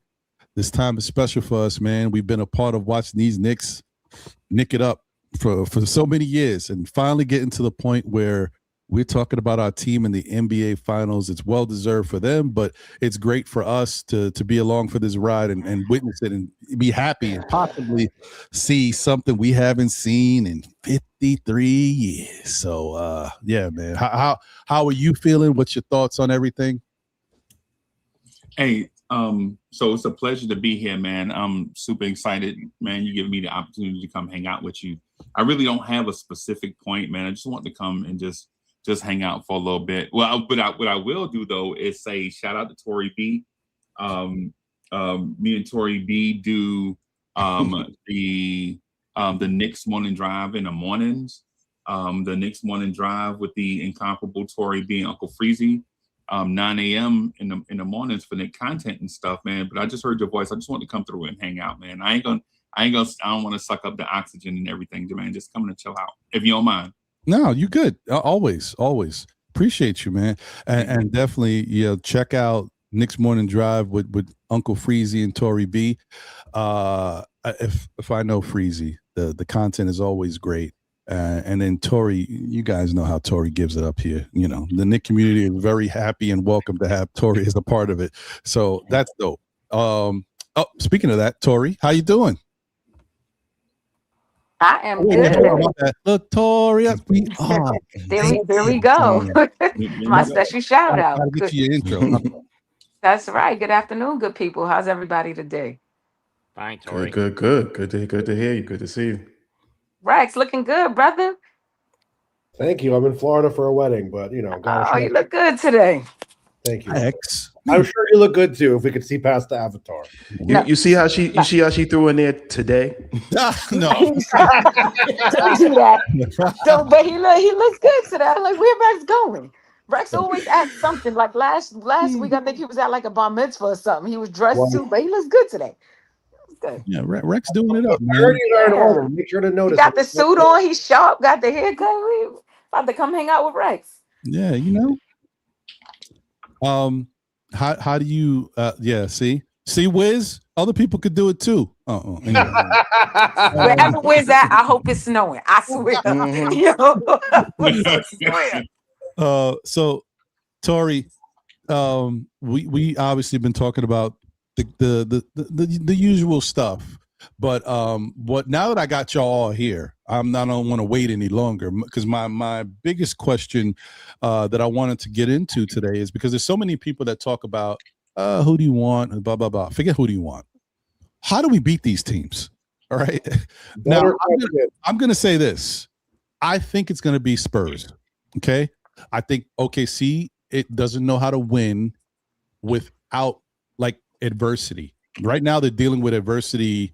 I mean, for the first time in such a pivotal moment, more than I think I've seen them in the recent future. They're dealing with injuries and they're dealing with whatever happened in Game 6. I don't know if that's going to carry over to Game 7, but in Game 6 they really just didn't get the usual calls that they're used to getting. So if that's something that's going to happen going forward, they're in trouble. And SGA hasn't played good, by the way. Well, yeah, SGA has struggled, but don't you think that you find that isn't that coincidental that two of the better players that go hand in hand with him are not available, and so the team can really focus on SGA? Don't you think maybe that plays into him struggling a little bit more? I mean, the Spurs have had a good defensive answer for him, but also it's not like he hasn't had help. He has the best bench in the NBA, so it's not really a fair thing to say, He does, but I mean, even with bench work, a lot of times, the starters are the one who suck up the minutes, right? So if he's not getting that same level of impact, running out there with the bench against bench players, he's really focused. His interaction is a lot with the starters. That's an interesting debate because I feel less inclined to shoot him bail because first of all, he's back-to-back MVP. So I personally don't think he should have been the MVP this year. Should have been Wemby, whatever. But is he a good basketball player? It's not even up for debate. He's amazing. Even take the fouling out of it, which I despise him for that. His mid-range game is amazing. We would love to have an SGA on the Knicks, let's be honest. True. And he has all the help you could ever have in the NBA. You have a bench that gets you 76 points. You could take 2 players out of it, and then you have Jared McCain go crazy for 20 points. What excuse do you have at that? Oh, I don't have help. He don't get to have that excuse, bro. I'm sorry. Listen, I will tell you this. One thing we've noticed in the NBA is you never know an excuse until you have to use it. So, like, we watched, and I'm not comparing these two teams at all, but you remember the Julius Randle, RJ Barrett Knicks when we played Atlanta in that first playoff series. No one saw that coming. No one saw that Atlanta was going to take Julius, triple team him out of the game and force the rest of the Knicks to beat him. And then we looked like, we looked like we didn't even deserve to be there. You never know until it gets thrown in your face. And I think for the first time, the Spurs always play OKC well. They do have a good matchup versus them. But I think the young players on the Spurs are very hungry. They have a lot of defensive integrity on their own side. They're a little bit, I don't want to say I think they're like the athleticism that they have is really important to their game. And so if we're starting with the Spurs, because I do think that they're going to win tonight, we'll see. What is our blueprint for beating the Spurs? Do we say we take the same things that we've done versus them in the regular season and the NBA Cup and just continue to go out there and play our ball and apply that? Or is there something different we have to do knowing how we've seen the Spurs play in the playoffs? Well, I do want to say it's better for us if it's the Spurs because we have a blueprint of how to beat the Spurs. It's a blueprint that needs to be updated because the Spurs that we beat in the NBA Cup is not the Spurs we're going to see in the NBA Finals. Let's not kid ourselves. All their role players, all their young players are playing way better basketball now. Like Dylan, Vassell, all these other guys, Carter Bryant that were struggling in that time of the season when they were playing us are all way more locked in. Stephon Castle cut down on the turnovers. This is a much better version of that team. However, the shape of the game plan of how we should beat them is similar. I do want to get more into that. I have a whole spiel of Mitchell Robinson and the situation there. I'm sure we're going to get to it, Ron. But I did a whole research thing. I have a whole thing. So okay, cool. Damn it, man! You say his name, he's like Beetlejuice. God damn. I was going to say Joe Hendry. I'm out. I'm out. Go Yankees. Go Giants. I only said your name. Is it snowing there, Wiz? Wherever you are. Is it snowing? I'm in front of I have the AC on and the fan on at my sister's place in Fort Lauderdale. It's too humid down here, man. It's like 85 degrees. It's awful. Whatever, Wiz. Whatever. Sunshine. Just got a monsoon coming in real soon. Monsoon coming. That's know, right? I'll be going to Cali by then. But I can't leave the state until the Knicks is over, because my brother and I started watching the Knicks on Game 4 together. So he's like, you can't leave the state until the Knicks season is over. So we got to watch every game together. Over there in South Beach. We got to be like together all the time when the Knicks are playing. So I'm making the rounds to my other siblings right now. I'm at mom's house, but I'm still in Florida. But if it starts raining too much, man, hurricane, I'm gone. Back to LA, baby. Back to LA. Sorry, Latoria. I'm not going to be in no snow. I'm going to be cruising in the sunshine all the time. In all respects, freezing, but man. In all respects, the guy's an environmental punk. He's an environmental punk. He's scared. What up, my brother? Peace and love. Everybody else, yeah, all right. What's up? What up, everybody else? I'm sorry, Queen Tori. Are you I'll done? say hi to you. Dorcas, I gotta give you some love. I don't talk to Cowboys fans. Oh man, I really talk. Hold on, where's my Don't mute? worry, your quarterback's got a target on his head. Who's that? The mute button is here. Oh man, my eyes are bad. I can't see your name. But not forget about the guy The host. The host is no. I don't talk to him. Anyway, I don't want to interrupt. No, I got a song I just wrote. Want to hear it? Here it goes. No. Okay. No, okay. I hold it for the end of the talk. Keep going. Yeah. What'd you say? What's the song you wrote? Ooh. That's dope. Yeah. That's good. Keep that going. All right. So anyway, love Wiz, man. Wiz is the greatest, bro. Let me put the link back out there for Tori. Okay. Let me see here. If I could follow Go up ahead, on what, go ahead, Mets. Go ahead. what Dorcasaurus was saying, there is one other advantage San Antonio has if we face them. Go ahead, man. I'm off. Go ahead. Talk your talk. Talk your talk, right, Freezy? The talk that people want to talk about. You know what I'm trying to say? You know what I'm saying? Go ahead. We were trying to talk. Wemby won't be on a minutes restriction like he was during the Cup. Right. That's okay. True. No, that's fair. Proceed. That's fair. I think that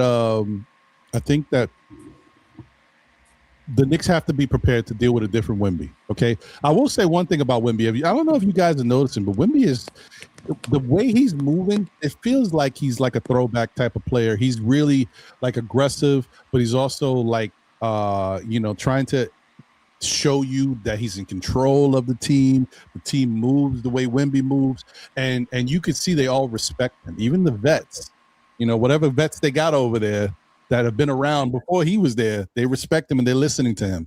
So that's Wemby's in a different space. I don't care about that, to be honest with you. I care about the fact that I feel like the Knicks have been continue to get second guessed, and people are not, really understanding how good a team this team is becoming. We keep focusing on, okay, well, the wars that OKC and the Spurs are having. They've gotten so much better playing against each other. Well, so what? The Knicks got better too. I keep saying it. Just because you play a team that didn't look good, give credit to the team that made them not look good. Like, that's the point. So anyway. When you look at the Thunder, they've had up until this round, they've had a cakewalk to get to this point. Oh yeah, I mean, they've been sweeping teams just the way the Knicks have been sweeping teams. It is what it is. I agree. And also, I want to say quick shout out to Carbon Intellect. Thank you for the generous super chat, Carbon. Appreciate you. Let's get this chip feeling like LeBron on the Heat. Not 1, not 2, not 3, not 4. Listen, it didn't really work out that way for LeBron. So yeah, he only got 2 in Miami. It's cool though. I appreciate you. I like that. What I want is just to get one. Let's just get the one, and we'll go from there. Nick Nation. Yes, sir.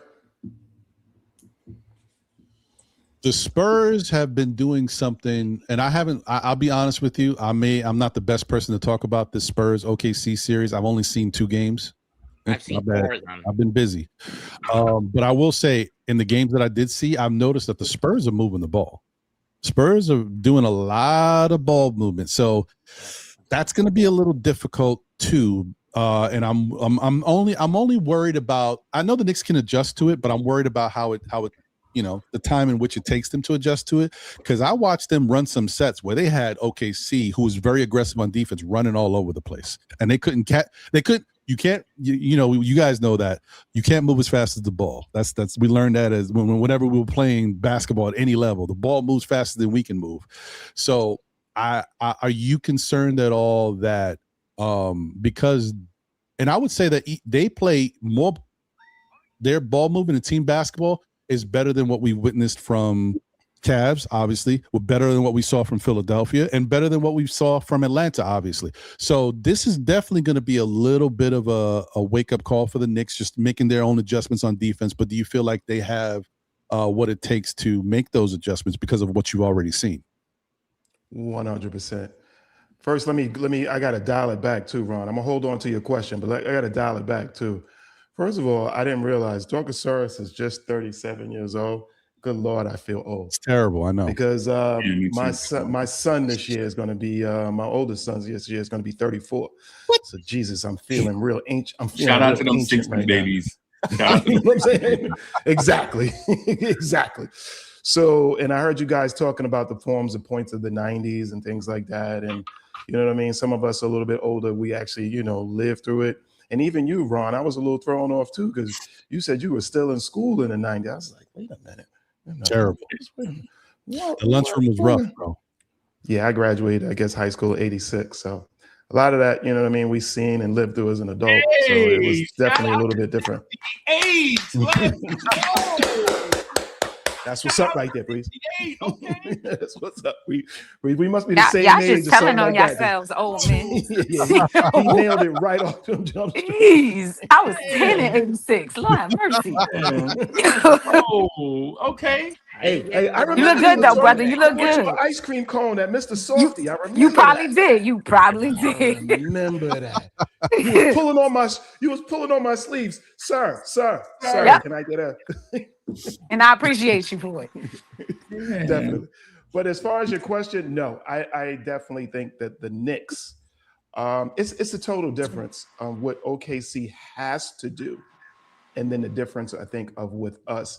And it's only logical that they move that ball. You got two guys consistently on Wemby, consistently pushing, nagging, and they're in close quarters of him. So if I'm any of these other guys, take the ball to the hole, do what you got to do, push inside, move the ball, and constantly move the ball. Why? Because at one point, there's going to be 3-on-4. Mm-hmm. So there's definitely somebody sitting there open. So if I'm the coach and what's the name is, yeah, that's 1-on-1. Y'all better be moving that ball because it gives them the best chance. But the narrative going around, period, around the league, and I think that's why you've seen, such a switch and a point of how the game is being called. Because no disrespect, even to as far as where we are here, but the larger media files have all commenced on the NBA and officiating, SGA and OKC. It has gone through a strong narrative in this last 10 days where it has really reached the strength, because it is when, it's like you're looking at us like if this is the 90s and it is in high definition television. You got people out here with 8K television right now. Whatever they're casting in and whatever they're casting in is what we see. But clearly our eyes are not lying to us when we can clearly see these ghost fouls, barely touched, twisting, he's hunting fouls, just even getting close to him. Then, we're watching narratives where you see three guys around him and him kicking and squirreling and trying to make contact before even the thought of the shot. So it's that part of the narrative that has definitely probably changed this series and have forced them to kind of call it a little bit more fairly than what it is. But the narrative is still heavily onto the OKC side. But with that being said, it's whoever comes out. I think I don't really want to jump the gun on who it is, but when they do come to the format, then we can probably try to break them down a lot more clearly from what we can see. So right now it's, I love the propaganda of us talking about it because, hey, we're the Knicks, we're Knick fans, we're a media source. We spread the word out to, the fan base and other things. And I take more true moments of what we get here than what is narrowly, the narrative that is out there specifically on us. And I don't think it matters which one comes. I think if the Knicks stay focused and are healthy enough to ride through this series, we can probably truly beat anybody. And I'm not just being a homer fan. It's just that I believe that both these teams at the stage of where they're at and the maturity of where the Knicks at in this moment, it's a difference when you're seeing guys go through, run into a run to the championship and they're younger and this and that. We're at that moderate mid-age where these guys are mature enough to understand that where they're at this moment, they may never see again. I believe that most of these guys here are looking to definitely cue in and take advantage and not squander this away. These guys are locked in. I mean, mentally and physically are ready to go. And through the stretch of my career of watching the Knicks, yes, this is the best balanced team that I've seen on offense and defense. I look at the 90s teams, they remind me of what Detroit was, where we had one guy, two guys, technically really one each time. And then we had a bunch of ancillary players around him. What does Detroit have? One guy, technically, and a bunch of ancillary players around him. So the Knicks have moved on for that. We're much balanced. We're very balanced, but it all remains to be seen until we get it done. And basically, Ron, I really came here to secure my spot on the float and where I'm going to be at. So that's what I'm here for. Hey, man, listen. If I'm in, you in. That's it, brother. That's it. That's a tall task. That's a tall task. We'll see. We'll see. I'm going to put it out there once more. Listen, if anybody's watching, we want a content creator float for the parade down the Canyon of Heroes. Can we get one? Listen, this is the one float. Okay, we'll all share. I'll take a corner. That's all I'm saying. Anyway, Tori, I know you were trying to say something before with regards to how the Spurs and the Knicks, and if that's the case, how we deal with them. I didn't want to forget that you were trying to say something. What's your thoughts? Oh no, I don't even remember trying to say something, but but I don't think the question is how do we beat them. I think the question is how do they beat us. Right now, we're the best team left in the playoffs. We're leading the play in offense and in defense. We're number one rated in offense. We're number one rated in defense. I don't see a world where either of these teams can stop what the Knicks are doing. They have to beat us. We don't have to go out there and beat them. They got to figure us out. We're the best team left in the playoffs, and that's on everything. Analytics, that's on your eye test, that's on everything. That's what I'm talking. So that's the question that we should be asking. Not how we beat them. I like that. Same way we beat everybody else. I like that. I like that. Can I interject on Tori's thing real quick? How we beat them. I like that. Well, I just wanted to say that Vegas actually has us as the underdogs. So even though we in the Knicks community, I think we'll win. But Vegas, I also looked into it. Vegas tends to have a good record of predicting the winner. Again, I think they're wrong on this one. But going by Vegas, we are the underdogs against either the Spurs or OKC. Thank you, Vegas. We have to acknowledge that reality. Thank you, Vegas. Yes, we appreciate that. Listen, that's what I want. The Knicks I don't want Knicks favored for nothing. Let them be the underdogs. I hope James Dolan is like, listen, I got the spear over there. Make us the underdogs. I don't care. Whatever it is, make it happen. That's where we need to be. That's the comfort zone for the Knicks. They need to be second guessed and underrated. And I love that I too was going to put a video together. Everybody's doing it, and why do I have to do it for you to see the same thing that everybody's showing you? The bottom line is you see all the clips of people saying all of the negative stuff about the Knicks, Jalen Brunson, all this stuff about what they thought and this and this and this, and all of them being proven wrong. But that's the bottom line. Everybody's being proven wrong. And I was going to say when Nick Nation, when you mentioned about being a homer, I realize, in my opinion, a homer only matters when your team is not great. And I know I am getting a little caught up in the moment as far as greatness goes, but being that the Knicks are on a great run, right? I think that, you no longer looked at as a homer if your team is great because, you can't really be a homer to greatness. It's going to happen whether you like it or not. You know what I mean? I feel like they are showing that what they're doing is historical. No matter where they go from here, this playoff run is going to go down in history. And if the Knicks win it all, this is going to be one of the best seasons in NBA history historically. You can't take that away from this New York Knicks team. So this is a fantastic time, and I think that we are all blessed to be a part of witnessing what we're seeing. It is great to be a Knicks fan. It is great to watch. I'm so much down the rabbit hole. I'm watching. I don't even know why I'm watching this stuff. I'm watching people just give their opinion about. They didn't even have time to watch the game, but they'll watch a 10-minute or 12-minute clip of everything that took place. And tell you what, and I'm watching random people. I'm so in Knicks basketball right now. I'm just watching all of this stuff. But the bottom line is it's just a fun time. So let me flip it because I know we don't know who it is right now. But I will say, outside of that, do you now look back and say to yourself that Leon Rose and the powers that be are the greatest front office in New York Knicks history? Think about that. Think about everything that we've witnessed Leon Rose do, not and understanding that he came into this cold, not knowing the true ins and outs of running a basketball team, had to learn on the fly. And what he did was he put people in power that could help orchestrate these type of things, and he would learn while they're doing things and then take it from there. And then what he did is once he started to get more information, he took that and then started to create his own lane, right? But what the most important thing he did was he put other people in power to get things done. And I'm the reason why I'm bringing this up too is because I feel like what has happened with Leon Rose and what has happened with the coaching staff is parallel.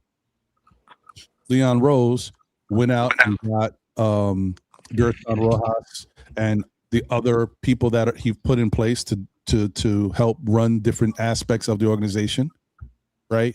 But these are all people who really understand their role, and outside of some little controversies or whatever, but they've been doing great jobs at just handling certain aspects of the business side of it.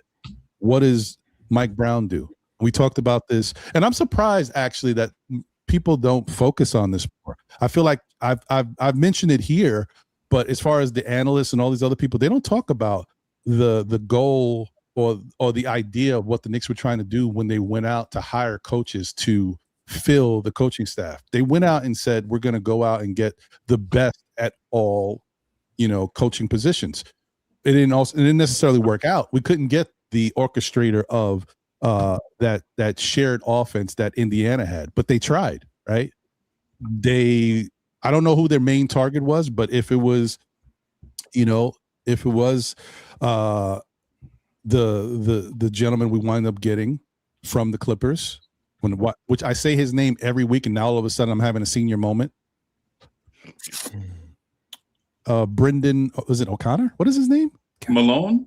No, the defensive coach that we have. What is his name? Jesus Christ. What did you say? The who? I can't remember his name now. You got it right. That's what happens when you cross 50. You ain't lying. Hold on. Brendan O'Connor. Oh, I was right. Okay. All right. I'm not. Don't put me out the pasture yet, people. I'm still cooking. Okay. So they went out and got Brendan O'Connor. The Clippers had the third best defense in the NBA last year throughout most of the season. You tried to go out and get, from what you could witness, the best shared offense in the NBA, which was the Indiana Pacers. You tried to get you couldn't get obviously the head coach Carlisle, but you got the main person who helped architect their design, and it didn't work out. And then of course we talked about this before. Coincidentally, before the season started, he wound up parting ways with Indiana anyway. So that was weird, but whatever. So the point is that the front office has gone out there and tried to get the best at every aspect. We had issues with injuries. We went out and got the best trainer in the NBA. So good that he wins an award for being one of the best trainers with the Knicks. Like, I think that when you look at Leon Rose, I think we talk about him a lot. Some people give him his praise, but I think it gets downplayed. Like the structure of which his game plan is, I want to get the best at whatever position I can get it at, no matter what it means, so that this team can be the best it is. And I think that they have basically done that. They have done everything that has gone before him. Issues with injuries, let's get the best trainer. Issues with depth, let's get more depth. Let's get people that we think can replace people as they get hurt. He's done it at every stage. Every year, they look at what they were from the last year, and their blueprint, their game plan is to fix it, and they've done it.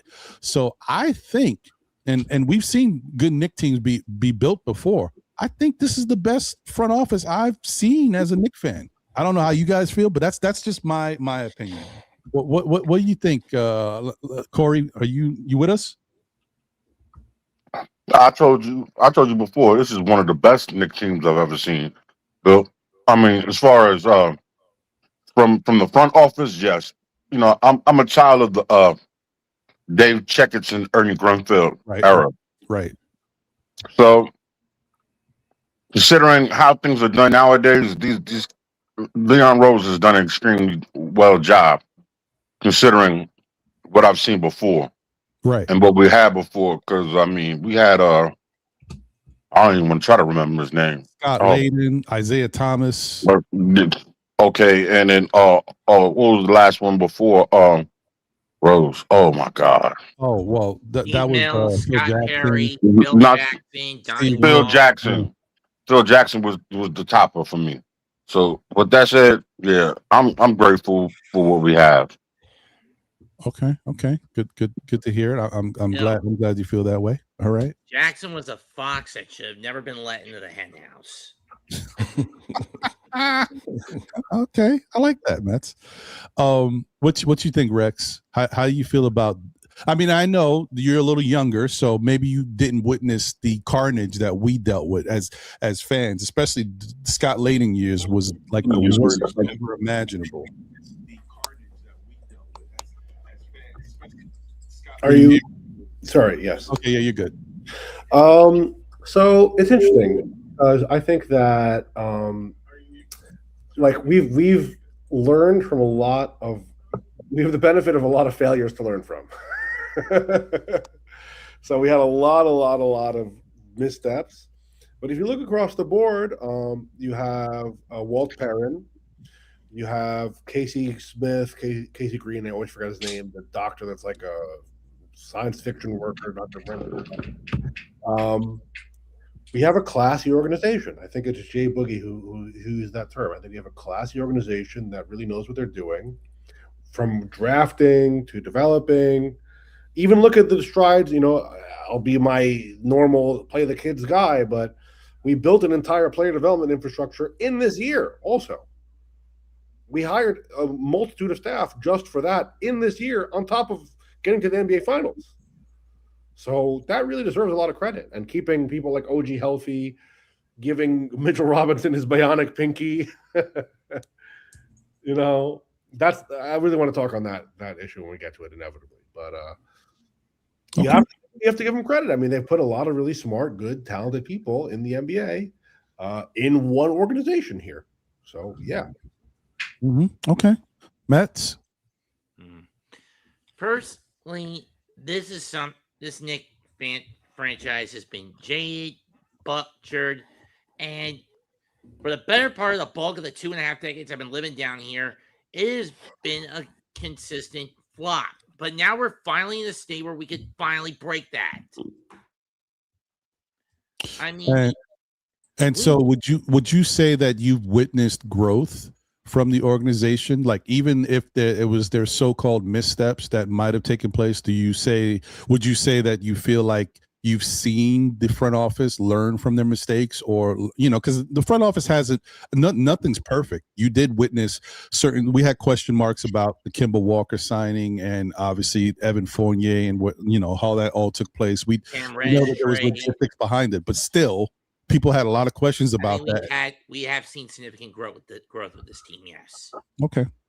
That's good. That's all I want. The big question of, can we finally take that final step? But the good thing is that we are in a place in which we can see if the final step can be taken. If you don't get to the finals, then we can't talk about it. But they're here, so that's great. That's a good thing. I mean, I'll be honest. We can all agree we were all skeptical about Mike Brown coming into power as head coach when the Knicks hired him, right? Mm-hmm. Because after 5 years of Thibodeau grinding the front line into dust because of his unwillingness to develop the bench and constantly doubling down on that year after year after year, instead of holding himself accountable and saying, gee, maybe I should develop these kids. Mm-hmm. We now have a guy who is a lot more tactically flexible and pragmatic with bench adaptability. Them words, you spitting them words, Matt. I like that. Hey, can I say something to that? Mm-hmm. Yeah, definitely. I just have a separate thought, right? And shout out to Mitch too for the joint, man. Hey, Mitch is a really smart dude, man. That's my guy.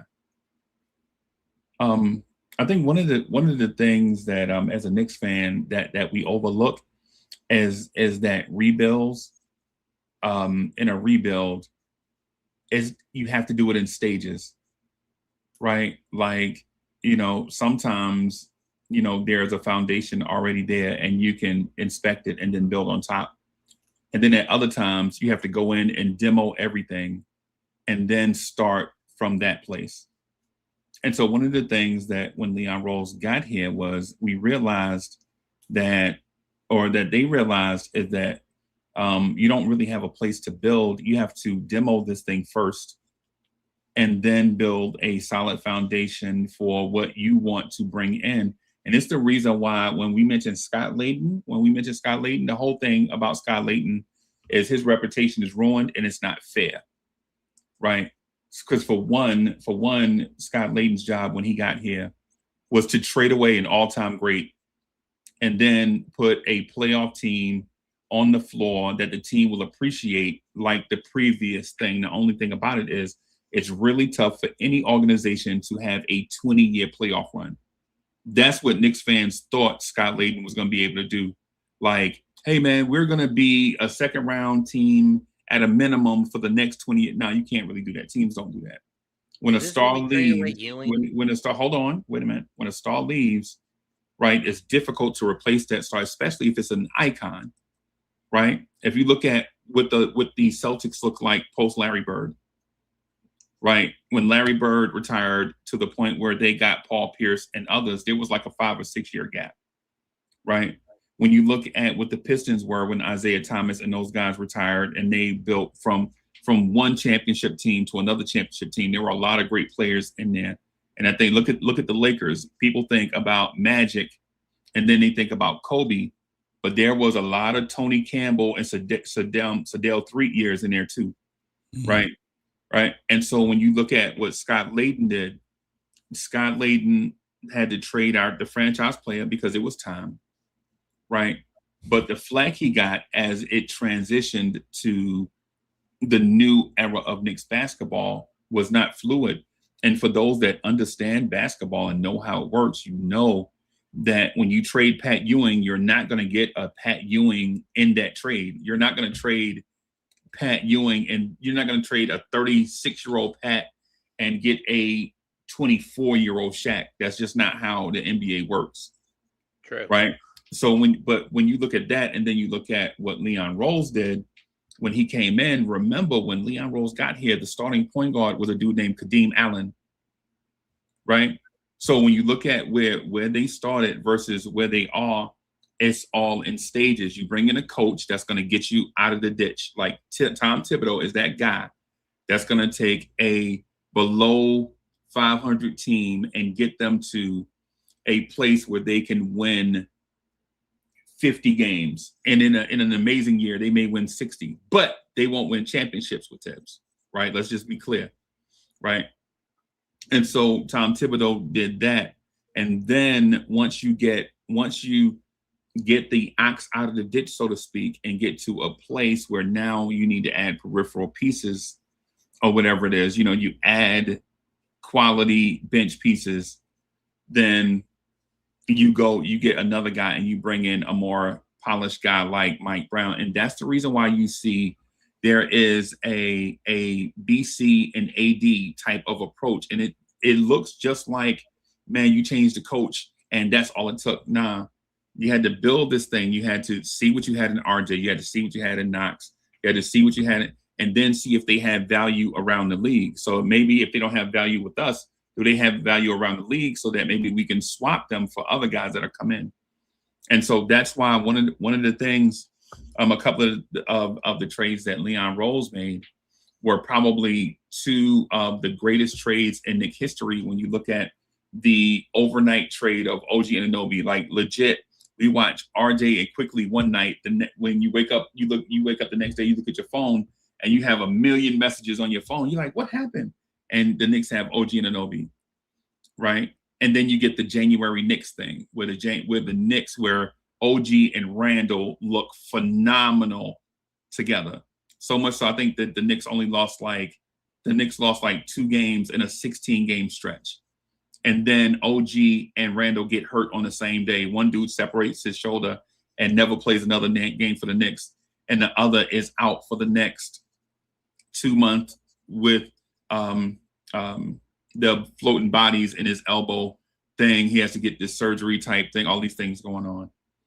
Right. And so when we mentioned the thing about Leon Rose has done some great things and he's done some questionable things. But what I wanted to do was say Leon Rose is, though you have to learn how to manipulate, how to move in NBA circles, I think his plan ultimately was a perfect plan for what New York needed, because building a champion in New York is not built like building a champion anywhere else. You have to have the perfect person with the perfect mindset and temperament to be your star.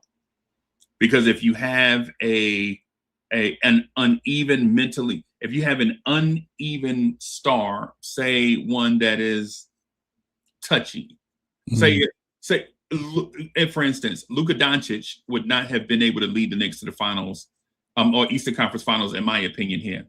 But Jalen Brunson, who is even killed, has a good support staff with him. Fathers here, encourager, even killed throughout. Jalen Brunson can do it, right? And one of the things I want to point out too, the Mikal Bridges trade, while people will point to that trade as, maybe the Knicks paid too much for Mikal Bridges. What I'll tell you is this: since Mikal Bridges has been here, the Knicks have been to the Eastern Conference Finals twice. Now, you can say that's coincidence, right? You can say that's coincidence, or you can say it's a fact. The fact is Mikal Bridges has been here 2 years, and the Knicks have been to the Eastern Conference Finals 2 years, right? So when you look at what the front office has done, that aside, just the front office stuff, when you talk about other things that come into play, you bring in a coach that's the previous coach was a framework guy. Everybody do this thing within this framework. You have to be disciplined. Everybody work hard within this framework, which that's the mindset you have to go from being in the lottery to being a respectable playoff team every night. Being in the framework, being disciplined, and that way everybody knows what to expect every night. And what that does is it makes you a respectable team, and it makes you good, but it also makes you predictable, because while you're doing the same thing every night, teams have film of you doing the same thing every night, right? So while you can thrive in that, right, to take you from 18 wins to 50 wins, right? Other 50-win teams can beat you because they have great coaches that saw what it is that you're doing. The thing about Mike Brown, and the difference is Mike Brown is not necessarily a framework guy, but a advantage guy. Whatever he needs to do to gain the advantage is what he'll do, and he'll press that.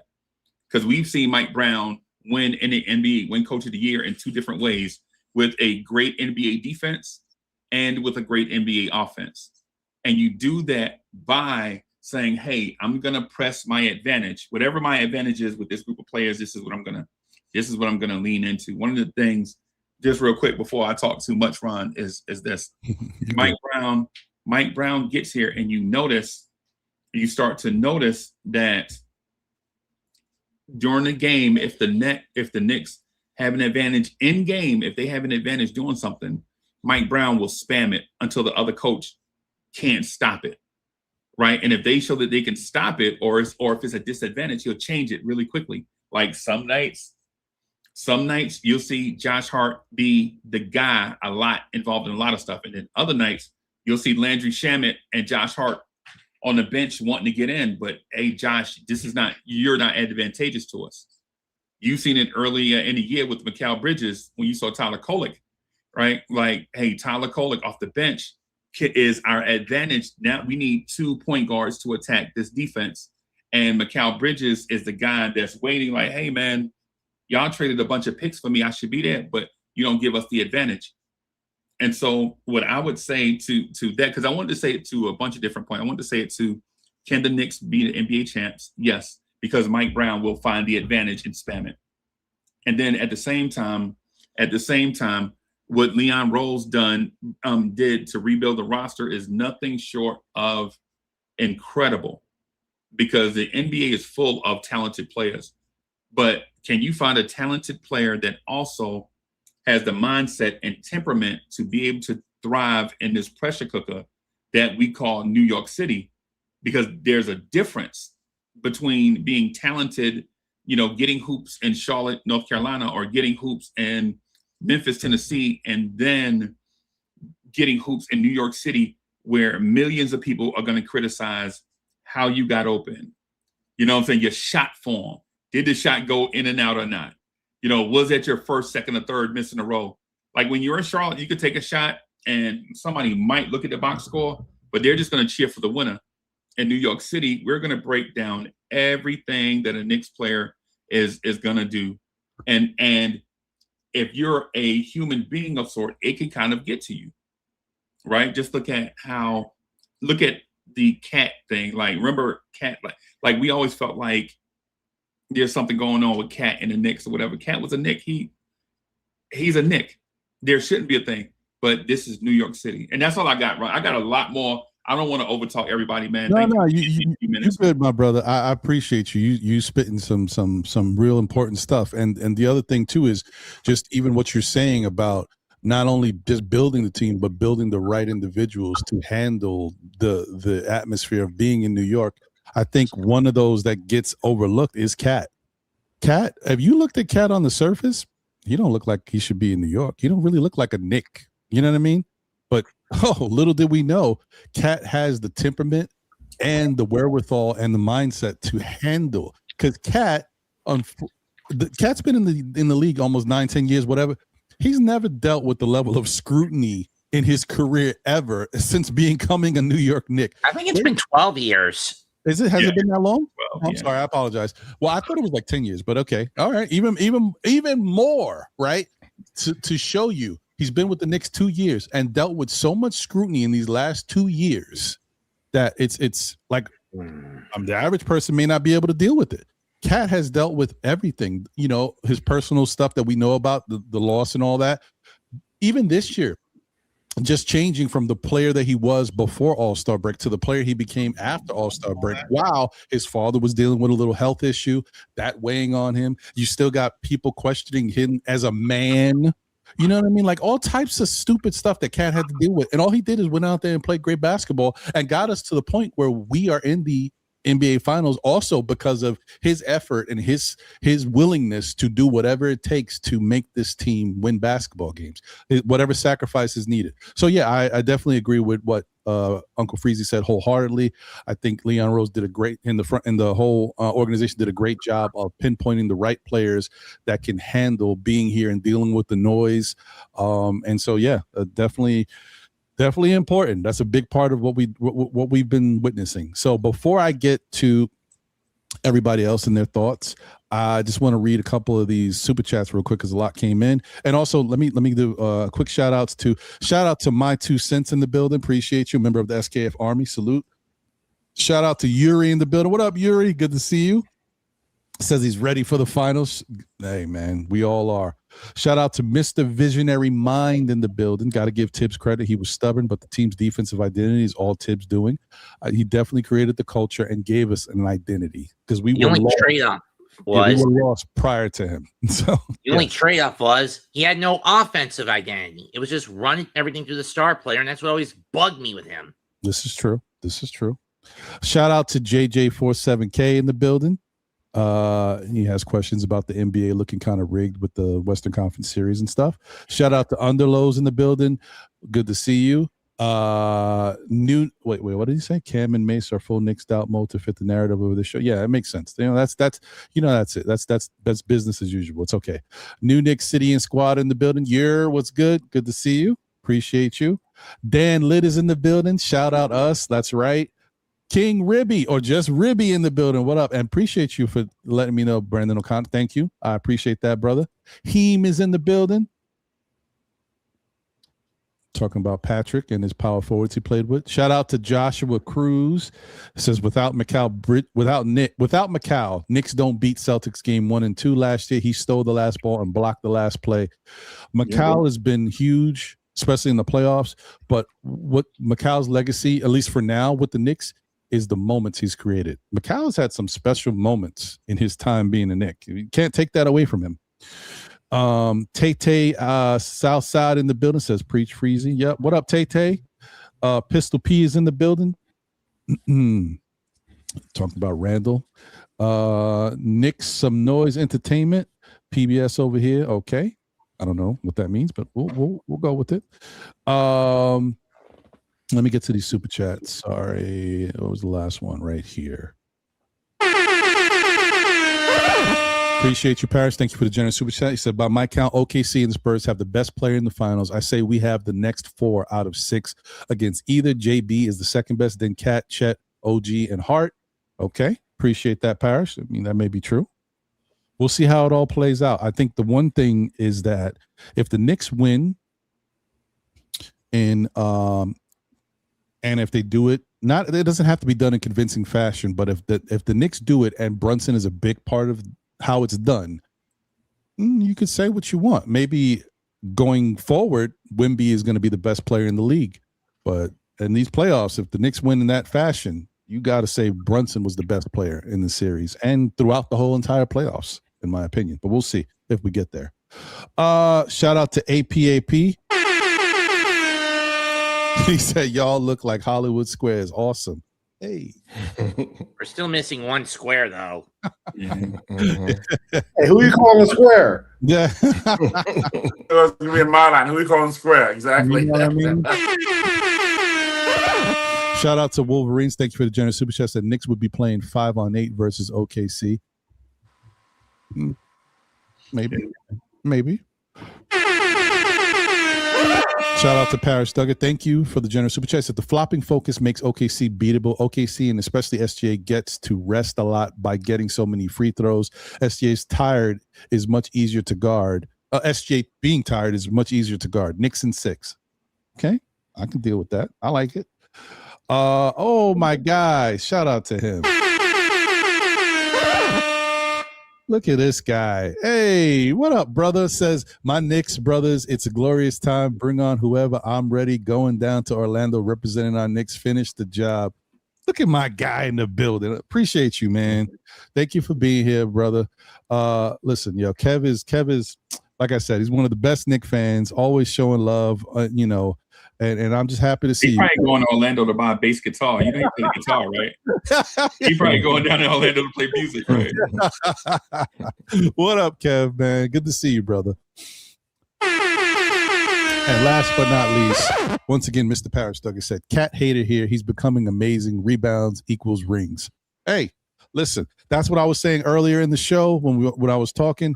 Like the criticism that we have for coaching staff, Knicks players, whatever it is, all we want is for them to be better. And if they start being better, then that's it. We don't need to continue to criticize, and we don't need to continue to look at them a certain way. We wanted them to be better, and they are being better. That's it. That's the whole point. You got to be satisfied with something. All right. So, Nick Nation. Oh, wait. Go ahead. What were you going to say, Rex? So I don't know if it's going to be on the show, but I have a whole thing of Mitch Robinson. No, hold on. I got you. Right after this, go straight to Mitch. Okay. Nick Nation, your thoughts on the front office? Because I know you also I witnessed previously you gave grades on the front office and you weren't that happy with certain things, certain aspects. So how do you feel about it, looking at it in totality now? Well, in totality, I'm going to say it like this. Because the question and how it's being presented is a little bit different in this sense now. And I'll kind of just take off where Freezy ended, was basically in a sense is that we went through Tibbs, and it was like, 5 years? Mm-hmm. So it was like 5 years of basic training. So if anybody who's ever been in a military point, you know what I mean, or did any training in a point in your life, it was like, oh yeah, you know what I mean? This is how it's done. You train, you boom, boom, boom, and they keep you very disciplined, very locked in. But when you actually then get to your job, it becomes a little bit different. So the formatting of things or how things are done in order to have real world experience and actually getting it done. And it looks like now with the collaboration, and I'm going to say a point of this, a collaboration, things have changed and dramatically, specifically here once we definitely got to the playoffs. But let's take it back and go back a little bit in a hold. And in a hold, Freezy was 100% right on that. It took a special person to be hired here who had connections, and then a guy who was politically savvy, who was connected into the league, who has been breaded into this league for so many years. Because for New York, we were like a bad cloud, badly tainted. So a lot of the narrative for players and other things were not to come here. So he came in with a sense of having to overcome a lot of those beliefs and narratives. And he's done a hell of a job in that sense of changing the culture of how New York is looked at as a destination to play. So he's hired some of the best as far as in numbers, you know what I mean? As far as, to be able to cook these books, right? Mm-hmm. He's hired, just savvy people who are connected into the music world or who are connected into the, sports world of other entertainment and things like that, gotten better, changed up our scouts, changed up what our coaching staff looks like. We look over at Cleveland. I can't remember the guy's name now, but remember the coach who was with us, he left us. Ronnie Bryant. And I think Johnny Bryant basically left us because he felt like probably at times he was sitting on the side and probably didn't have as much as input or what's names that he probably should have had and things like that. Because let's be, real frank. When it came down to Tibbs, it was like, hey, what I say at this heated moment or whatever it is, maybe irrational, maybe whatever, but this is what I'm going to stand on. And he was just so heavily locked in. So we diversified. You know what I mean? And we got multiple point of voices in the room, which ultimately makes things better for everybody, because the bottom line is everybody on this panel, everybody in the world, social media and anything. Let's look at it as the word is you would love to be heard. You love to be seen and you love to be heard. So they have gotten a collective of talent, of coaching, players, and he's literally balanced out more of this across the board. I mean, from top down, not just players, but staff. We have one of the best medical staffs. When have we ever talked about that? It was always talked about like Phoenix was the best medical staff for years. Now all of a sudden, boom, it's with the Knicks. Little small things that we think are small changes down the line become very large and become very big. And what Leon has done in a city that is not real, and if you're on the outside of it, New York does not look real. And at certain points of, once moving outside of it and being outside and taking a look from a distance at times, if I was somebody, it wouldn't look real to me either. But it is a real place, people with real feelings and high emotions, because we definitely all have high emotions when it comes to the point of our Knicks. I watched a comedian the other day, which was a real quick, funny joke was, he said a guy got on the train, cursed everybody out, cursed all kind of ethnic people out, and pointed them out. Then all of a sudden he said, F the Knicks. He said they beat that guy until to a pulp. You know what I mean? Why? Because we love our team. You know what I mean? We're very, very, very high energy over our team. And I think Leon has come in here and understood what the assignment was and what he needed to do. Did he make a lot of missteps? For sure. He definitely did. But as a collective, in the time in which he's been here, he has been pretty good. You know what I mean? He's been solid. He's been one of probably the best that I've seen in my era and plus it's a different, you know what I mean? So you can't really, what's the word?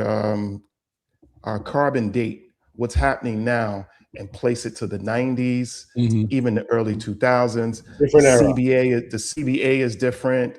How free agency works is different. It's really hard to compare certain eras. And then we also have to look at it as that he's had autonomy. where has our owner, you start going back to Dave Checkett and all those guys? Whoa, because remember, That's a very good point. he stepped in. He stepped in and peppered things up. And then all of a sudden things went in radical. But Leon has had autonomy to run a basketball operation like it should be run. And not thinking that, hey, because I'm the owner, I can reach my hand on hockey. I can reach my hand in on basketball. I can reach my hand in on the draft. I saw 2 highlights of that guy. I love him.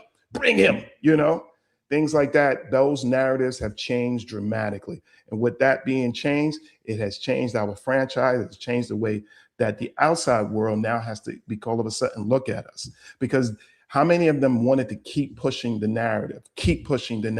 I bet you Leon does something to mess it up. I bet you Leon, what's name did? I bet you Leon stepped in and did this. I bet you what's name did this. But none of those things have truly really happened. Leon has stuck to his word and allowed for him, Dolan has stepped in and allowed for Leon to do his job. And for the most part, he had to get his feet wet because he was in a new role. But for the most part, he got nothing but great people around him, and we're doing nothing but doing better and moving forward. And that's it for me, Ron. No, I agree. That was a great point you made as far as the ability to actually make moves with autonomy. That is true. We are in a different time, and obviously you guys know. Listen, Well said, sir. Well said. That is fantastic because Dolan was not given. I can't hear on. Go out and come back. Oh, he can't. I hear you. You guys hear on? I can't hear him. I hear him. Yeah, we hear him. It's a StreamYard thing. That's why I gotta keep going reset in it. and out. You're gonna have to go in and go back out. Go out and come back in. He knows. Okay, he got it. Good. All right, good. I was like, he can't hear me telling him to do that. I'm like, yeah. Well, but yeah, that was a great point, Nick Nation. Yeah, this is a different time, and because of everything that's happened and that has taken place, it has forced Mr. Dolan to look at things differently. And look, I say at some point, I don't know who got to Mr. Dolan, but at some point when everything was hitting the fan, forget the fans. The fans always hated him, but they were, the planes going across MSG and all that stuff. Somebody actually got to Dolan. And Dolan finally said, "This is enough." Okay, I'll tell you what got to him. His own legacy of failure got to him. It might have been, but it's something had to be the pinnacle because he was dealing with a legacy of failure for a while. But I'll tell you what it is. You get to a certain age, you have billions of dollars, you have this, you have that. You start to think about what are people going to say about me after I'm gone from this planet. That's true. And if he had continued down his path, with that being the talk about him around him, he would not have been happy with that. You get to a certain age, you start thinking about your legacy, and his legacy needed to be fixed. Therefore, fixing the Knicks' legacy. It made sense. And the other thing too is like, why would you? I don't care how much money you got. Well, nah, that's the problem with Dolan too, because he was eaten no matter what. The Knicks stunk, and the Garden was always sold out. So that's the thing. He was never threatened, and unfortunately, in the New York climate, he was never gonna be threatened. No matter how bad the Knicks were, they were still selling out. Even if people weren't at the game, they were still buying their tickets. So that was one of those that unfortunately he didn't have to deal with. He realized that he was not going to be the George Steinbrenner of basketball. Right. But you know what's funny? Here's a funny thought. I don't know if you guys are aware of this. I saw this about the Knicks valuation about a couple weeks ago. The Knicks valuation has actually lost some of its luster. Not much. I mean, they're still, multiple billion-dollar franchise, but they've gone down, this is so weird to hear it. They've gone down because the Rangers aren't good. So this is the first time he's had to deal with his beloved hockey team actually making him lose money in a way. It's always been the Knicks on the flip side. Now the Knicks are playing so well and they're so good, but the Rangers are actually bringing down his valuation. So that's look for changes there. Don't worry, he's gonna make all that money up with ticket sales. Oh, I'm the price of them tickets are astronomical. Putting them off in two different stocks, you're going to be able to own stocks in the Knicks and the Rangers separately. So right. Ron, if you'll indulge me in the Mitchell. Well, hold on one second. I still got two people real quick, and I'm sure this because we've already touched on so much, but I just want to get Tori's thoughts on the front office as well as I don't think I got Wiz's thoughts on it. We don't need to drone on. I think Nick Nation and Freezy said it all. Okay. Front office is doing a great job. We don't need to go. We don't need to keep going on and on. Not for me anyway. You can go ahead to Wiz. Wiz. Yeah. I'll drop 2 seconds in. First of all, That's a lie. That's cap. We counting, yo. 2 seconds. Wow. Straight Okay, cap. 1 minute. By the way, Mets, I never doubted Mike Brown. I was excited about the Mike Brown hire, but I've been West Coast and I saw what he did in Sacramento. I heard how Darren Fox talked about him. His style of play was exactly what I thought he needed. That change, and he took it to the next level beyond what I thought he could have done because he brought in guys around him that were exceptional. But the only thing about the front office I'm going to say is yes, I had some obviously the missteps, the Kemba. Even during the trade there with that, not getting a rookie like him in. I had a couple of small exceptions. Oh, wait up. But sorry. I didn't mean to cut you off, Wiz. I didn't mean to cut you off, but I had to because you brought him up. Right. Where's all the people talking about, the Duran stuff now? No one's talking about the fact that no bring that up. And that was a deal that was done. That was a deal that was done way ahead. So we had to do that for the Pistons in order to complete the Kemba Walker trade. Let that go. Correct. No. You can't say let it go. We got to talk about where we were at the time and look at history. You can't say. Wiz, this is taking longer than a minute. I just wanted to point that out. Because it wouldn't have if I got to get really interrupted by Ron trying to tell me about Durant. Man, it's that Curry Howard binge. So again, Curry, you can't judge a star, as a Monday morning quarterback. At the moment, that deal was something that no one really was pleased with. Obviously, we see the long-term effect and the criteria that whatever it was that caused him to miss that guy, we all thought at the moment it was a bad deal. Obviously, the way it's worked out, even the 5 trades for Mikal, a lot of people thought it was a bad deal. I never did. Hired Mike Brown, people questioned it. I never did because I thought Mikal was. I think Mikal, OG, or actually could be ones. They could be ones or twos on any other team. So I never thought anything of it. And I knew Brown was. But front office wise, though, the moves by the front office, there's no administration in Knicks history I could ever compare. All what I'd ever mentioned was, and I didn't get to see it, but when they got Earl the Pearl Monroe to get the second ring, that move right there, and having put together guys like, Willis, Reed, David DeBusschere, Bradley, of course, Clyde, there's no way I can look back and say that administration, and I got to go before the ABA merged in, that's the one that I would say, okay, sorry, Leon, that right there is a masterpiece. But right now, for the last 50 years, best front office we've ever had, hands down, no question. Every little flaw they made, I'd actually just look at one thing. Let me give you a shorter thing. I look at one of my stock accounts. I had a brokerage account from 6 years ago. I just been down here with my brother. He goes, hey, can you help me trade? I go, let me look at this account that I used to have. And I saw that my record in that brokerage account, I made about 5,000 trades. Damn. I had almost 3,000 to 4,000 losers. I had about 1,500 winners. I outdid the stock market by 400%. So I had way more losers 3 times than winners because my losses were small, my wins were huge. So I made more money in that account than almost any account, but yet had more losers than winners. It's where the last transaction got you that got you to where you want to go. And when you cut your losses quickly, like you did with Kemba, he cut his losses very quickly, and he made those big deals that got us to the NBA Finals, which we're about to sweep. That's my take. Let me hold something, Wiz. Yeah, you know what I mean? Let us hold something. Yo, space. Right now, my thing is on Virgin Galactic, my number one stock right now. I had since $2.70. Nice. Virgin Galactic. Still ready. $6 right now, but get it Monday morning if you can. Otherwise, it's going to run away. Virgin Galactic. You heard it here first, folks. Still Knicks fans. Stock ticks. Stock ticks.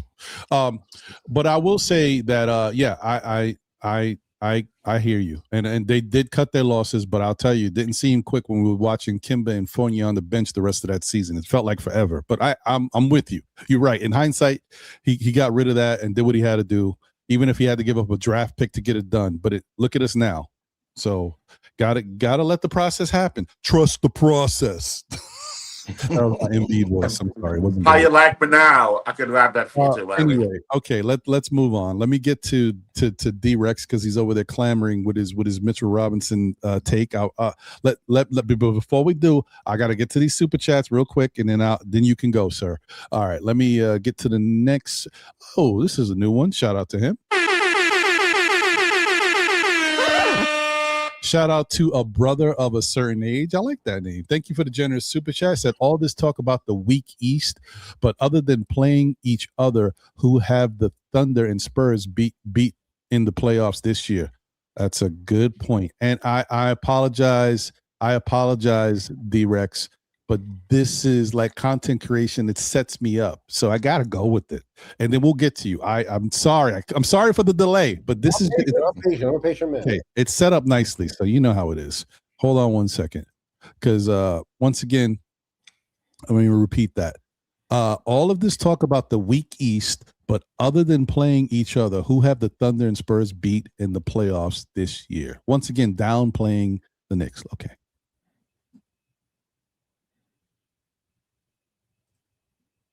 You guys may have seen this, but everybody might not have. So let's go, Greeny. Start spreading the news. The New York Knicks are the junior varsity to no team ever. They are, in fact, on the kind of heater that historically only the very greatest teams and very greatest players have ever matched, and they absolutely could win the title in the next couple of weeks. Let me lay this out for you. The Knicks are the 5th team ever to win 11 straight playoff games in a single year. The others featured in chronological order: Magic and Kareem, Duncan and Robinson, Shaq and Kobe, and Steph and KD. Just digest that for a moment. That's the entire list. And among those, the 2017 Warriors had the best point differential, okay? They entered the finals outscoring their opponents by 196 points. These Knicks are a plus 271 in the playoffs. That is 75 points better than a team that was so good that people said it was ruining the sport.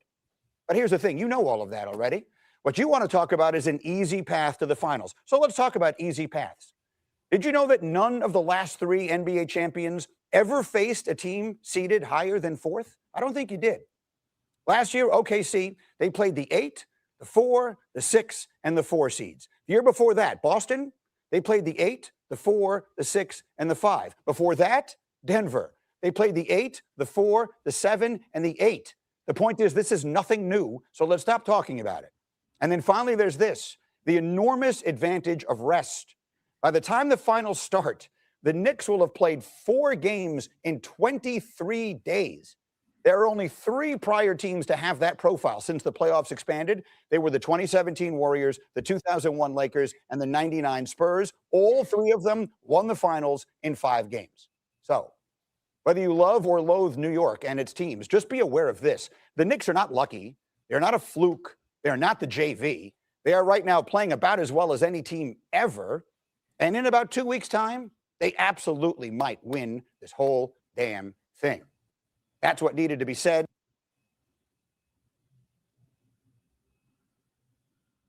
Yeah. You heard it. I don't got to say it. He said it perfectly and gave the information you need to digest to understand where it comes from. Shout out to Michael Greenberg. Greeny, salute. Okay, let me just read these last 3 super chats. Thank you to my guy, Kev. Said, Big Freezy celebrating our 27th anniversary. Appreciate you. NYC B-Ball 08. Thank you for the generous super chat. Shout out to Tibbs and Mark Jackson for laying good foundations.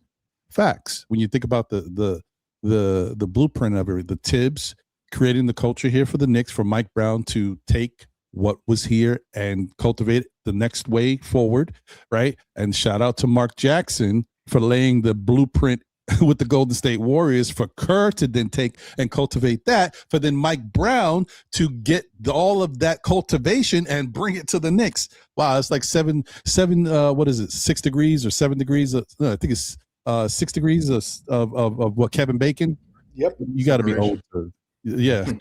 6 degrees of separation. 6 degrees of separation is a really good movie, by the way. But yeah, like, you know, there was a thing at one time. It has changed now because Kevin Bacon is older and doesn't do as much. Kevin Bacon, I'm young. I know. I heard. But at one point, Kevin Bacon was in like everything, and so you could find the way that every actor you brought up had some movie or some interaction with Kevin Bacon. It's just a pretty fun little trivia thing back in the day.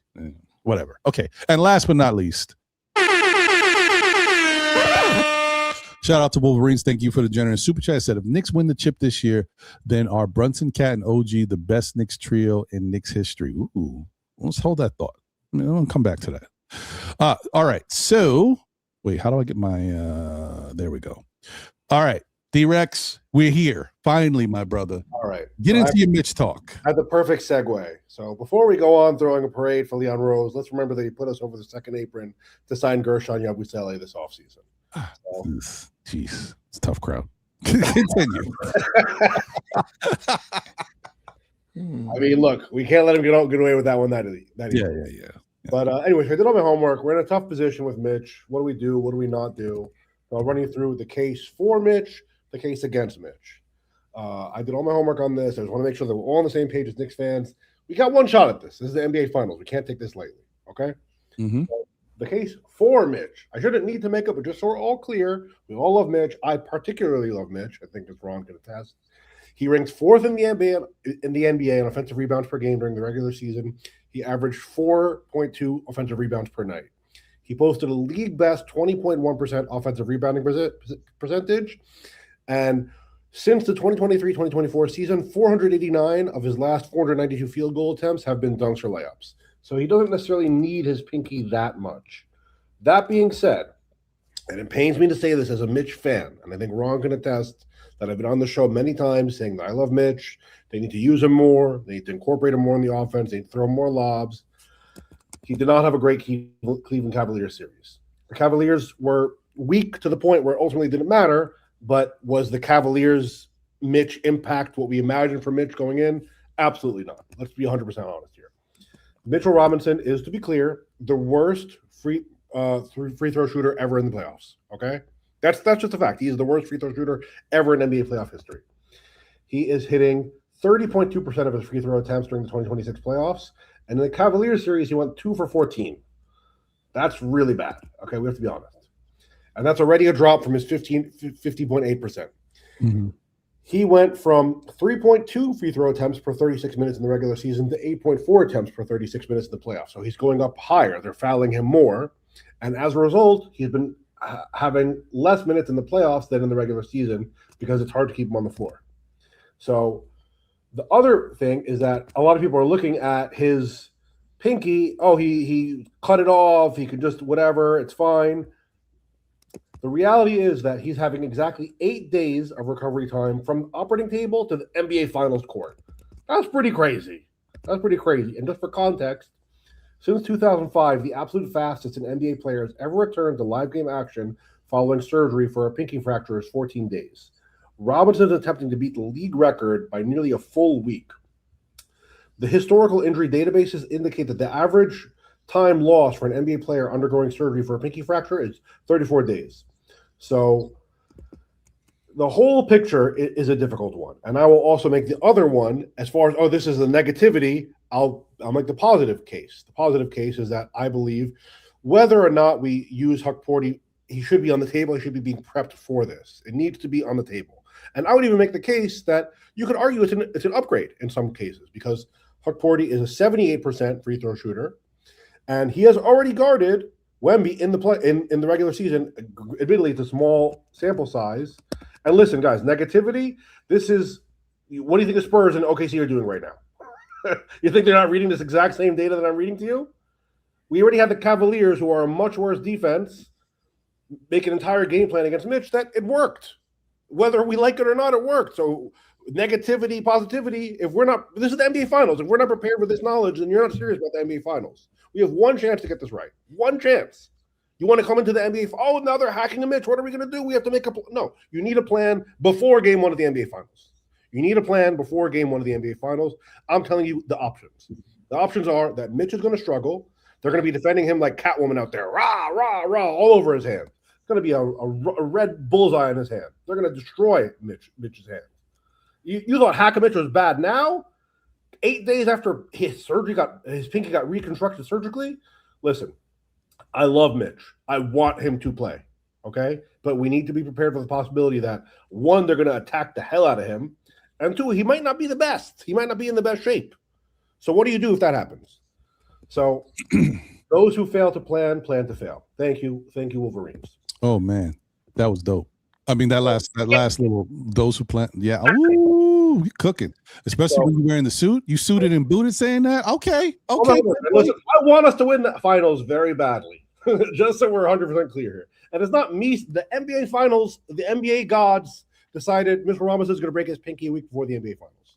Now we have to deal with it. It's terrible. But let me echoing your sentiments. And yes, there was some doom and gloom in what you were saying, which is it's factual information that obviously the other team is going to. I think we're going to win. Yeah, no, I hear you. But what I will say is, this is the NBA Finals, and what we have noticed and learned from Mike Brown is that he will do what needs to be done to try to secure a win. And I think if Mitchell Robinson goes out, because this is the one thing that I know prior to this. Mitchell Robinson versus Wemby is a good matchup. He plays Wemby pretty well. So if he goes out there and say we play the Spurs, for example, and he's not playing Wemby well, and he's not able to rebound the ball properly because of his hand, Mike Brown's going to have to make a decision and put him on the bench, because the hack-a-mitch is going to happen regardless of who we play. So one outweighs the other. Like if we get the production on the other side, we don't care about the hack-a-mitch. But if you're not getting the regular Mitch defense and the regular Mitch rebounding, that's when it becomes a problem. And I think Mike Brown is going to wait. One thing about Mike Brown is he will do, as we all know, he's already kind of hinted at that, and we've seen it. He will do what he thinks works first, and you have to stop it. And if it don't work, he's going to change. So I'll wait and see. I do think that Huck Porty, regardless, is going to have a big part of this next series. And at some point, we may even have to see Jeremy Sohan playing center as a small center, because he's solid at doing things. Like he rebounds the ball well for his size, and he plays good defense. He's actually not a terrible free throw shooter. He's not great, but he's better than Mitch. Yeah, he's above 50 for the postseason? Yeah. He's like around 50, 60, around there, something like that. So, I mean, listen, it is what it is. I think they'll make the adjustments they need to make accordingly, but it would be great to have Mitch out there doing what he can do. All want Mitch. I just want to say the point that OG Anunoby at small ball center against Wembanyama is crazy. I wouldn't even do that. I wouldn't even play around with that. I'd rather go to the bench and go, let me get Sohan or give me somebody. I do not want to put OG. OG's too important to the team. Right. And then the thing is, OG is very important, but OG can guard. No, he can. Wemby. I don't think it's going to be an all game thing, but you'll see him at times. Wemby at some point in this game, because Wemby's like 8 pounds soaking wet with rocks in his pocket. True. So let's not act like he's a great basketball player. He is a freak of nature, but he is light in the ass. That man can be guarded, and he can be pushed off his spot. So let's not do that. OG can guard him. I'm not saying that he can't, but for an entire series is not a sustainable strategy. It's not going to be a one-man guard Wemby anyway. Exactly. It's going to get what he get. It's going to be a rotation of players that they throw at him. I think we all have watched enough Knicks basketball to know that. The larger point, though, is that if OG is on Wemby, it means that he's not on somebody like a Stephon Castle or somebody like that. And right. His defense there is very hard to replicate. I would rather him have, because then what? He also needs to get 20 points. He also needs to score, right, for us to be effective, and needs to play good point of attack defense. So he can't do that. Right, but again, that OG guarding him is going to definitely be in spots. He's going to get the assignment at some point. We all know it. He's going to get the assignment. I was trying to minimize that time. So, I mean, yeah, maybe it'll be when Castle's on the bench. Who knows? But he's going to get the assignment. Let's unring this panic button. Let's unring it. I'm not ringing a panic button. No, not everybody. I wasn't talking. Oh, no, sis. I wasn't talking about you. I'm talking about this whole thing. This whole little Mitch situation. Oh, We do not know what. Hold on a second. Let's go. Let's all take a deep breath real quick. Let's woosah. Okay, listen. Mike Brown will employ this team and put the best product out there, regardless of what we think. We spit the numbers out that we see. That series, you cannot. The way they did that, that's the way that team does it. We do not know how this coach thinks. You can assume anything. I can assume the lottery numbers tonight. That don't mean ish. Just chill out. Let's wait and see what happens. Then we make adjustments from that point. I would bet make that we're going to win. As a matter of fact. Well, let's make. Please let me finish. What I was trying to say is, let that man make that determination when it happens. We cannot preconceive or predetermine what's going to happen, and that's a problem with our nation. Sometimes we overthink shit. Excuse me, Ron. Stop it. Let's stop putting the cart before the horse. Actually, Corey, I don't think it's wrong for us to speculate and go through our thoughts. Speculate. Hold on a second. Speculation. I'm not dismissing anything. Speculation causes. Sometimes when you speculate stuff, it causes dilemma where it doesn't need to be. But no, it doesn't. Not if you live in. Can I please finish? Do I interrupt you when you go on your long diatribe? I thought you were finished. I wasn't. I give you time to pause and think and go back and forth. Now, please give me a second. Let's see if I know the ledge. My point to you is this: is that we are overthinking. Speculation is cool sometimes, but this. We're trying to sit here and predetermine what the hell this man's game plan is going to be, or we're trying to. We're not on the coaching staff. Get your virtual ass off the bench and let him do his job. And then we can speculate after the fact. In game 2, let's breathe, because this is what causes panic and indignation. But hold on one second. In fairness, all we're doing is talking about what we're thinking about. Yes. Of course, the coaching staff is thinking about all of this. The coaching staff, obviously, that's why the Knicks have been so good, because they've prepped, they prepared well. They knew everything that was going to happen. They knew Mitch was going to happen. They are thinking about everything. Now, as fans, what we do here, I'm only talking about here. I'm not talking about how a normal fan thinks. They may hear this type of information and be like, uh-oh, we're in trouble. We're not thinking that, because we know that this is all part of the plan. It's all a part of the process. But all we're doing is just talking about it. So the other thing too is it's a negative thing to think about. Okay, this is an issue that may or may not arise, right? But that doesn't mean that just because you know a negative doesn't mean you can't get the positive out of, or you can't change things around. Everybody, we deal with this in our life every day. You know, there's something negative. I woke up this morning and I'm like, man, I wish I could do this, but I can't do it today. That's a negative. No, is it? I'm gonna do something else with my time. That's a positive. So I'm just saying, like I get what Tori's saying, I get what you're saying, Corey, and I get what D-Rex is saying. But this is all for conversation purposes. This is a podcast, this is content. We got to talk about something. We are basically, I think most people would say that they enjoy listening to us talk about these different things as opposed to just hearing the same old. Well, Knicks can't beat whoever comes out the West. Okay, thanks. Is that the end of the conversation? Right? You know what I mean? Like we're just speculating, yes. But I will say this, though. The time for speculation is prior to, because once it's happening already, speculation is out the door. There's no more speculation. So we do have to just take it with a grain of salt. We're all smart Knicks fans here. And if you weren't before, you definitely are, since you've been watching still Knicks fans, listening to the conversations we have with the panel of distinguished gentlemen and ladies up here that we have, because we talk about things fully. I think, at least I try to get us to get to a point where everything comes out. So whether and then you can formulate your own opinion. So I agree that there's no time for panic.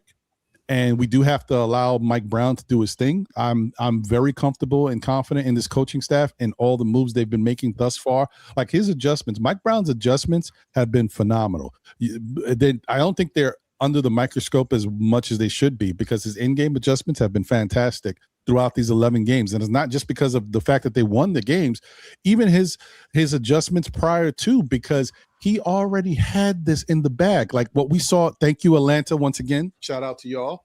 What came from Atlanta was already there. Mike Brown was just waiting to see what they were going to do. Oh, okay. You're making us look bad. You stopped us. We lost the game. Okay, let me press this button. All right, Knicks, let's do this now. It was there, though. He just had it. He was just waiting to unveil it if need be. Break glass in case. Shout out to them. Shout out to Mike Brown and the coaching staff for being prepared. Can I just contextualize why I came up here and said that? Because I think it's important. I didn't say it from a place of panic, but when the news of Mitchell Robinson's pinky came out, Knicks fans were panicking. They said, oh, here we go again. The season's over. We're not going to win. We have to rely on Porty. The world is ending, blah, blah, blah.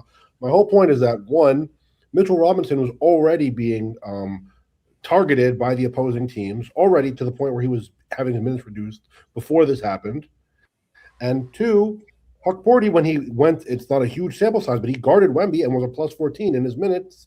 In like 14 minutes a season. That was not the end of the world. Does it mean he can shut down Wemby? No, nobody can. Does it mean that we have to perhaps survive a series without Mitch? Yes. But my point is that Mitchell Robinson may be compromised for the series. That's a reality we have to deal with. It's a reality we have to deal with. He may be compromised for the series, but it doesn't mean that the world is ending. And in fact, it might be an upgrade in some regards because we're going from the worst free throw shooter ever in the playoffs to an 80% free throw shooter. I mean, that's a tactical upgrade. It is. Well, we'll see what happens. No. We'll see what happens because in some regards, what we don't know is what how we don't know. Go ahead. I'm sorry. No, because Mitch may come out and play great. Right. And if he does it, we don't even know who he's going to go to. True. It may not be Hug Porty. You know, it may be Sohan. It could be. Maybe Mo Diawara. It may not be Hug Porty. Spurs. And all this talk about Mitch having trouble in the game, all right, fine. Ain't nothing wrong with his feet. The man still can play defense. And his presence is more important than anything else he's doing out there. Because I think as Knicks fans, we've all seen when Mitch is on the floor and that offense come running down the court, they run into the paint and they run right back out. So let's not act like his broke finger going to stop that. I love Mitch. I want him to play. No, I'm not saying that you don't, but you realize that when people come to you or say something to you is because this is your angle at all times. I know you like Mitch. I like Mitch. We all like Mitch, but your angle is always to get the kids in the game. It's always to get the kids. I don't agree with that. I don't agree with that, Tori. Sorry. I think that's fine. In this you don't case, ever have sure. to agree with me, Wiz.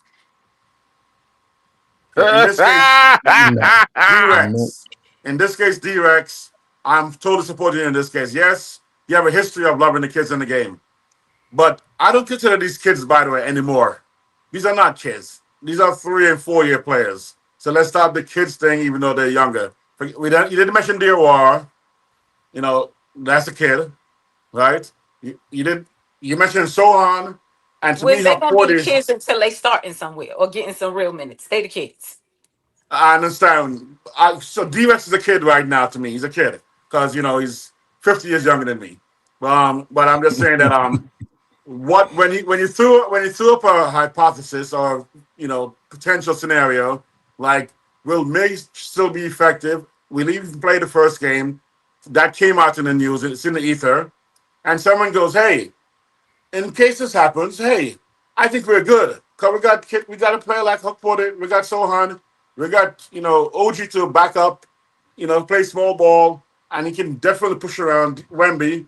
I love those kind of thoughts. I mean, maybe it's I'm going to throw out, you know, give my brother, you know, as much, you know, flowers as possible, being the first black grandmaster in chess ever, because I've been playing chess for decades, and that's how we think. We always pre-analyze in scenarios, and you study past scenarios, and you look at future possibilities, how God to play, and go, hey, what if this happens? What if this happens? I'm going to throw it out there, and it's actually a fun thought process to go through. When I buy stocks and options, I don't say, I'm going to wait for it to run up and then sell. I'm going to say, hey, if it runs up next week and doubles, I'm going to exit. I said my exit strategy. If it doesn't, if you know, next time SpaceX is an explosion or this IPO sucks, I'm going to exit my Virgin Galactic stock. If the option for October is still solid, I'm going to hold, you know, so I throw all those scenarios out there. And doesn't mean I think it's going to be doomsday because one rocket exploded on the deck on Thursday because everyone who panicked and sold off, I was right there to jump on and grab the stock at a lower price and get another run up for another $1 a share. Now, my brother was like, "Hey, should I buy 10,000 shares?" I'm like, "Yo, you got money like that, bro? Yes, go ahead." And he grabbed it. He made 10 grand in a day. So the possibilities, there's lots of dialogue because you're prepared for all possibilities. And as fans, we think about those things. Guys are talking about, can we keep Mitch next year? Can we keep, Mitch and Deuce? That's way off the basketball playoff topic. So we're in the finals. People say, forget about the summer. But some people like those little thought processes and those thought games to go through. And some of us like it, some don't. Some get anxiety and be like, I don't want to think about that. And some of us go, that's a fun thought to think about. Let's think about it. Because we could do so much. Because we're so great right now that we got possibilities of being a dynasty, in my opinion. And I like that. Well, Ron, let me just quickly go in and say real quick. Mm-hmm. No, I get where Rex is coming from, but as far as the way this goes and at this point, listen, Pinky, let me tell you something. Back in the day, and Rex, no disrespect for you at all, you know what I mean? But how it got done was we took 2 ice cream popsicle pieces of wood. You put that on your finger with some Scotch tape and you kept it pushing because this is man time and this is time to man up and play basketball. Will Mitch feel pain at times? I'm sure he will. Is Hulk Porty a point of a replacement of Mitch? No, not even close, and damn sure not better. And the reason why is the numbers will always support that. And Rex, you should know better than that. One is that he makes us much more effectively offensively in a sense, regardless if he scores or not. Why? Because Mitch hovers around the basket, and he must be contained. A body must be placed on him, 1 or 2, which then tells teams too is that it's a hard scenario to really figure out, and stats don't place that point. But when Mitch is in the game, look at the point of where teams will then take off and run. Look at the point of the games where you're coming in there. Why? Because Mitch is a much better shot blocker than Hulk Porty. His timing is much better. His ability to drop off when there needs to be a drop off is much better. He's a better defender all around. He has a better format and understands that game. Huck will maybe get there someday, but you cannot compare him to Mitchell Robinson, regardless of Mitchell Robinson's making free throws or not. Also, too, the hack of Mitch hasn't worked yet, period, point blank. There has been no scenario in these playoffs up until this point where they've done it and it has been successful to that point. It hasn't. In the end, it hurts you. Why? All of a sudden now your secondary players and some of your first-area players are in foul trouble and they can't, really perform or be that aggressive as they want to be. That's 1. 2, it puts us a lot of times into the bonus, unless we're in the bonus point already.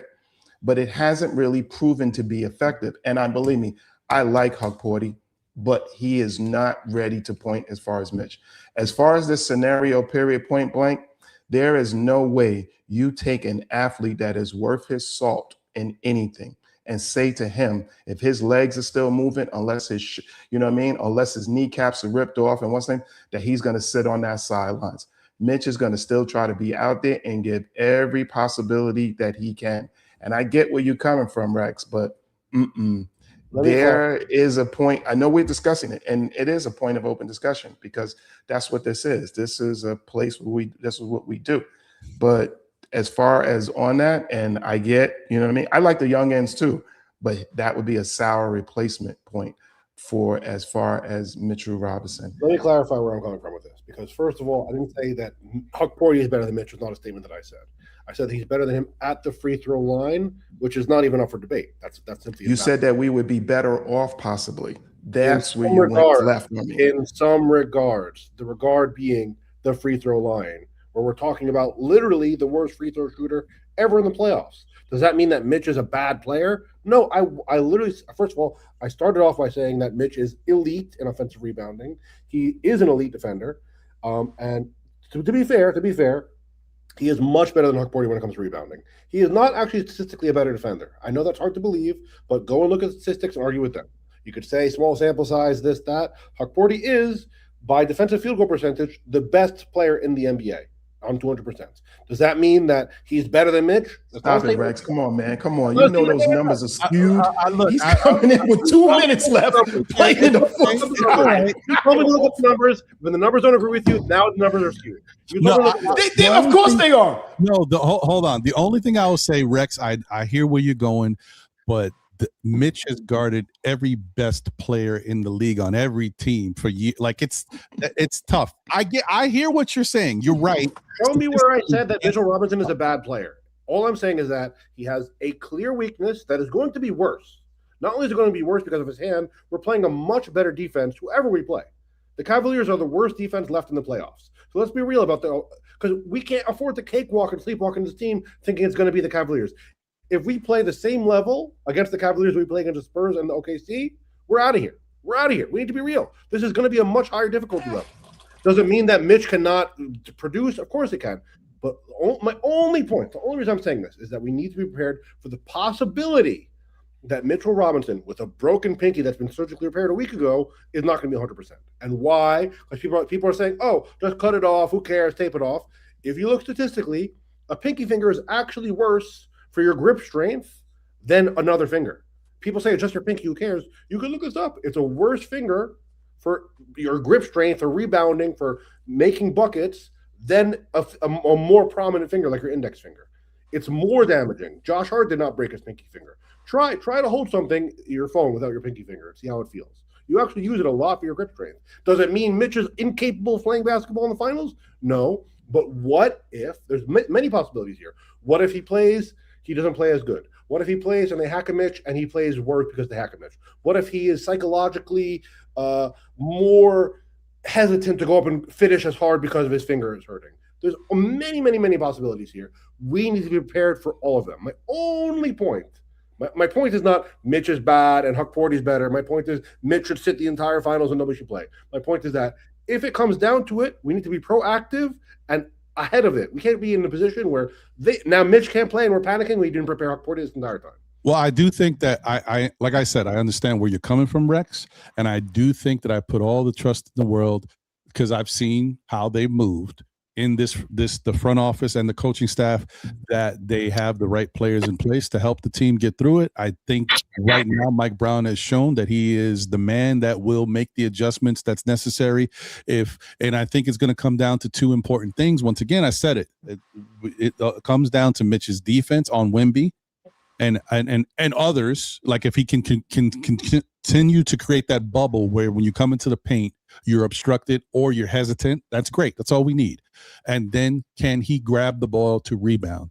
Because I think another important part, even if San Antonio, for example, or if it's OKC, I don't like to throw OKC because I think the size thing kind of benefits the Knicks with Cat and Mitch there. When it comes to San Antonio, it's a little different because you have to deal with the Wemby aspect and who's the other guy that was with the Celtics is with them? Cornette. He was also so they may try to institute Cornette and play him a lot more minutes to put him on like Mitchell Robinson or whatever like that. But my whole thing is if Mitch can continue to do what he does and get the rebounds, he'll force Wemby to come into the paint, or else Mitch is gonna grab all the boards, which is good because we want Wemby in the paint.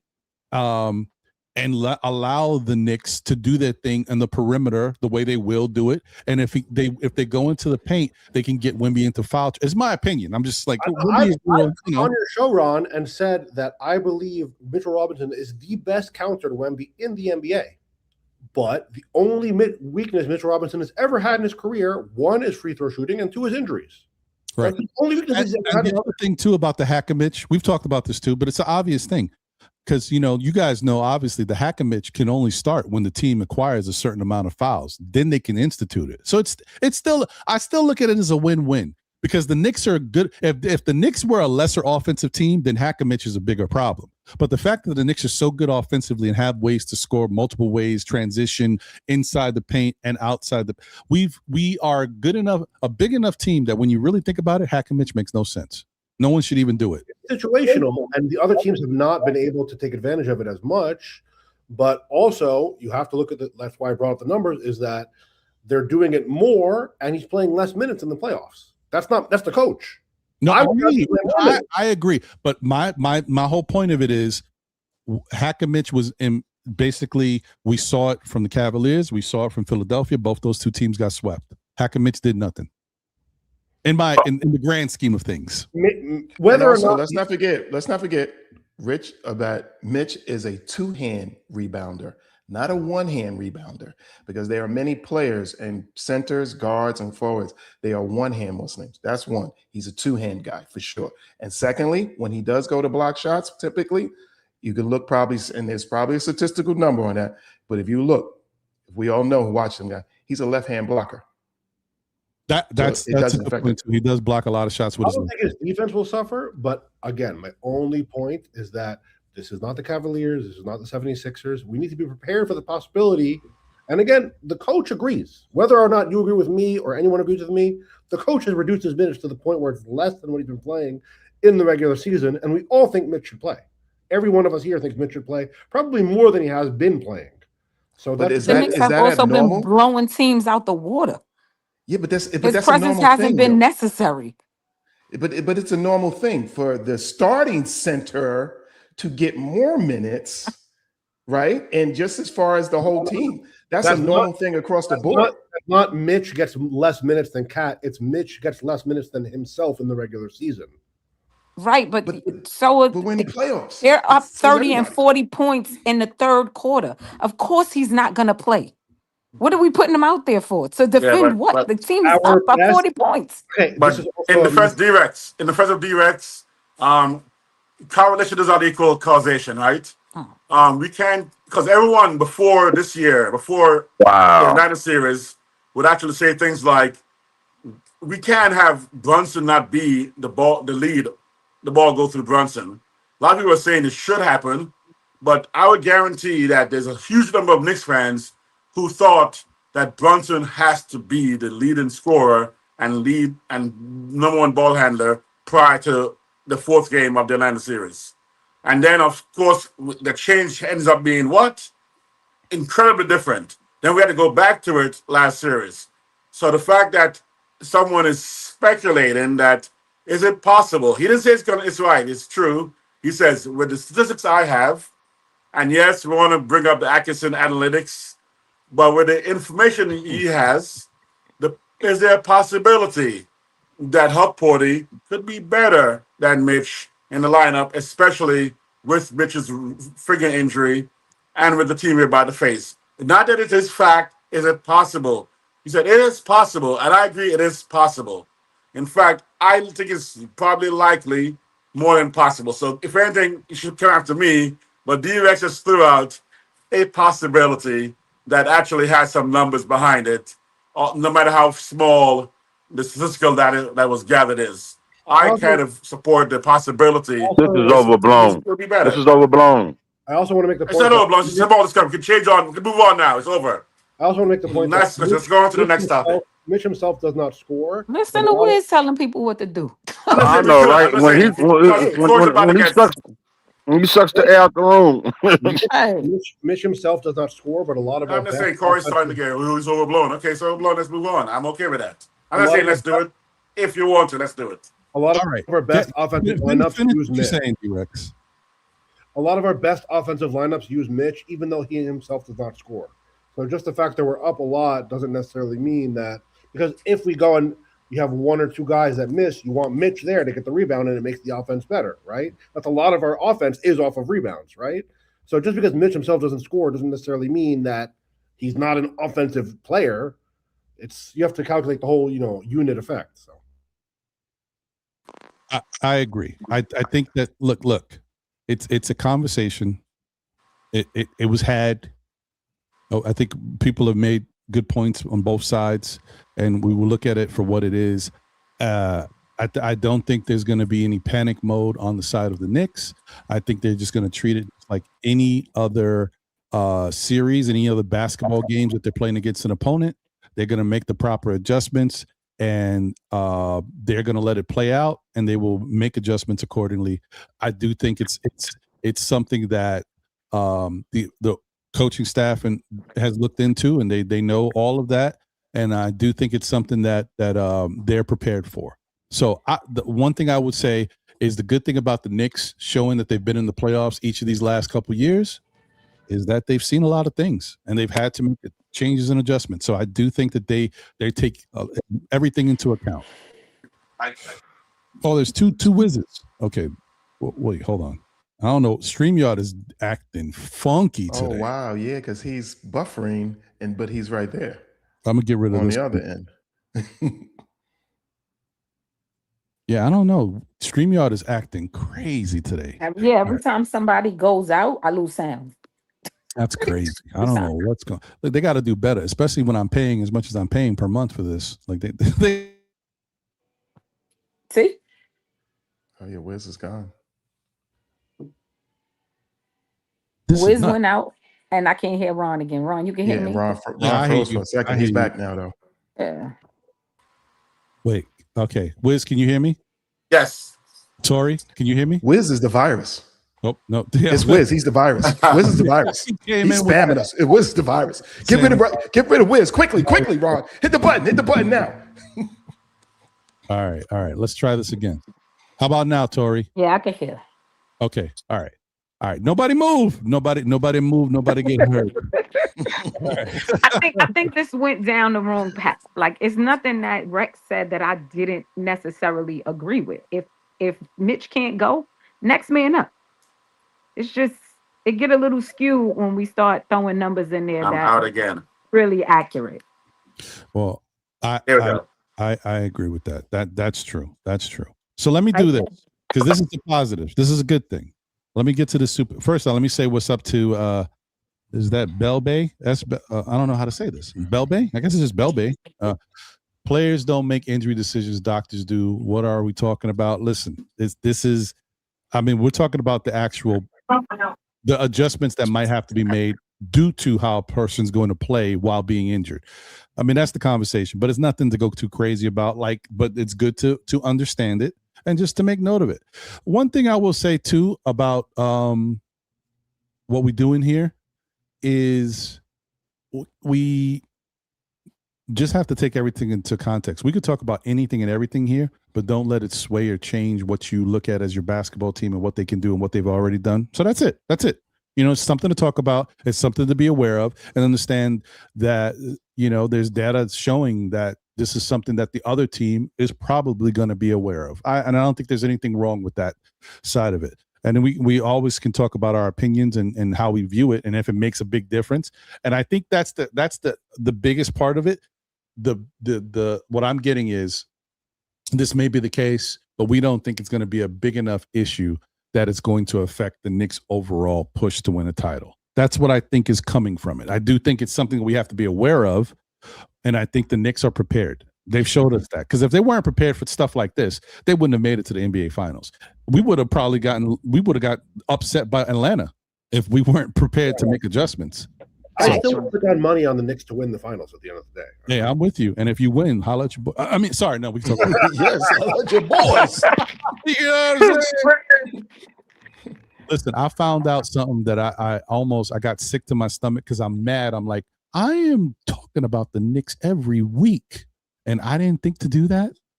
I found out one of my coworkers put a bet in on the Knicks. In game, what was it? Game 1 of the Cleveland Cavaliers. The Knicks were down 22 points. It was a 50-1 odds, and they put down $1,000. What? So, I mean, you don't have to be a mathematician to understand what they want.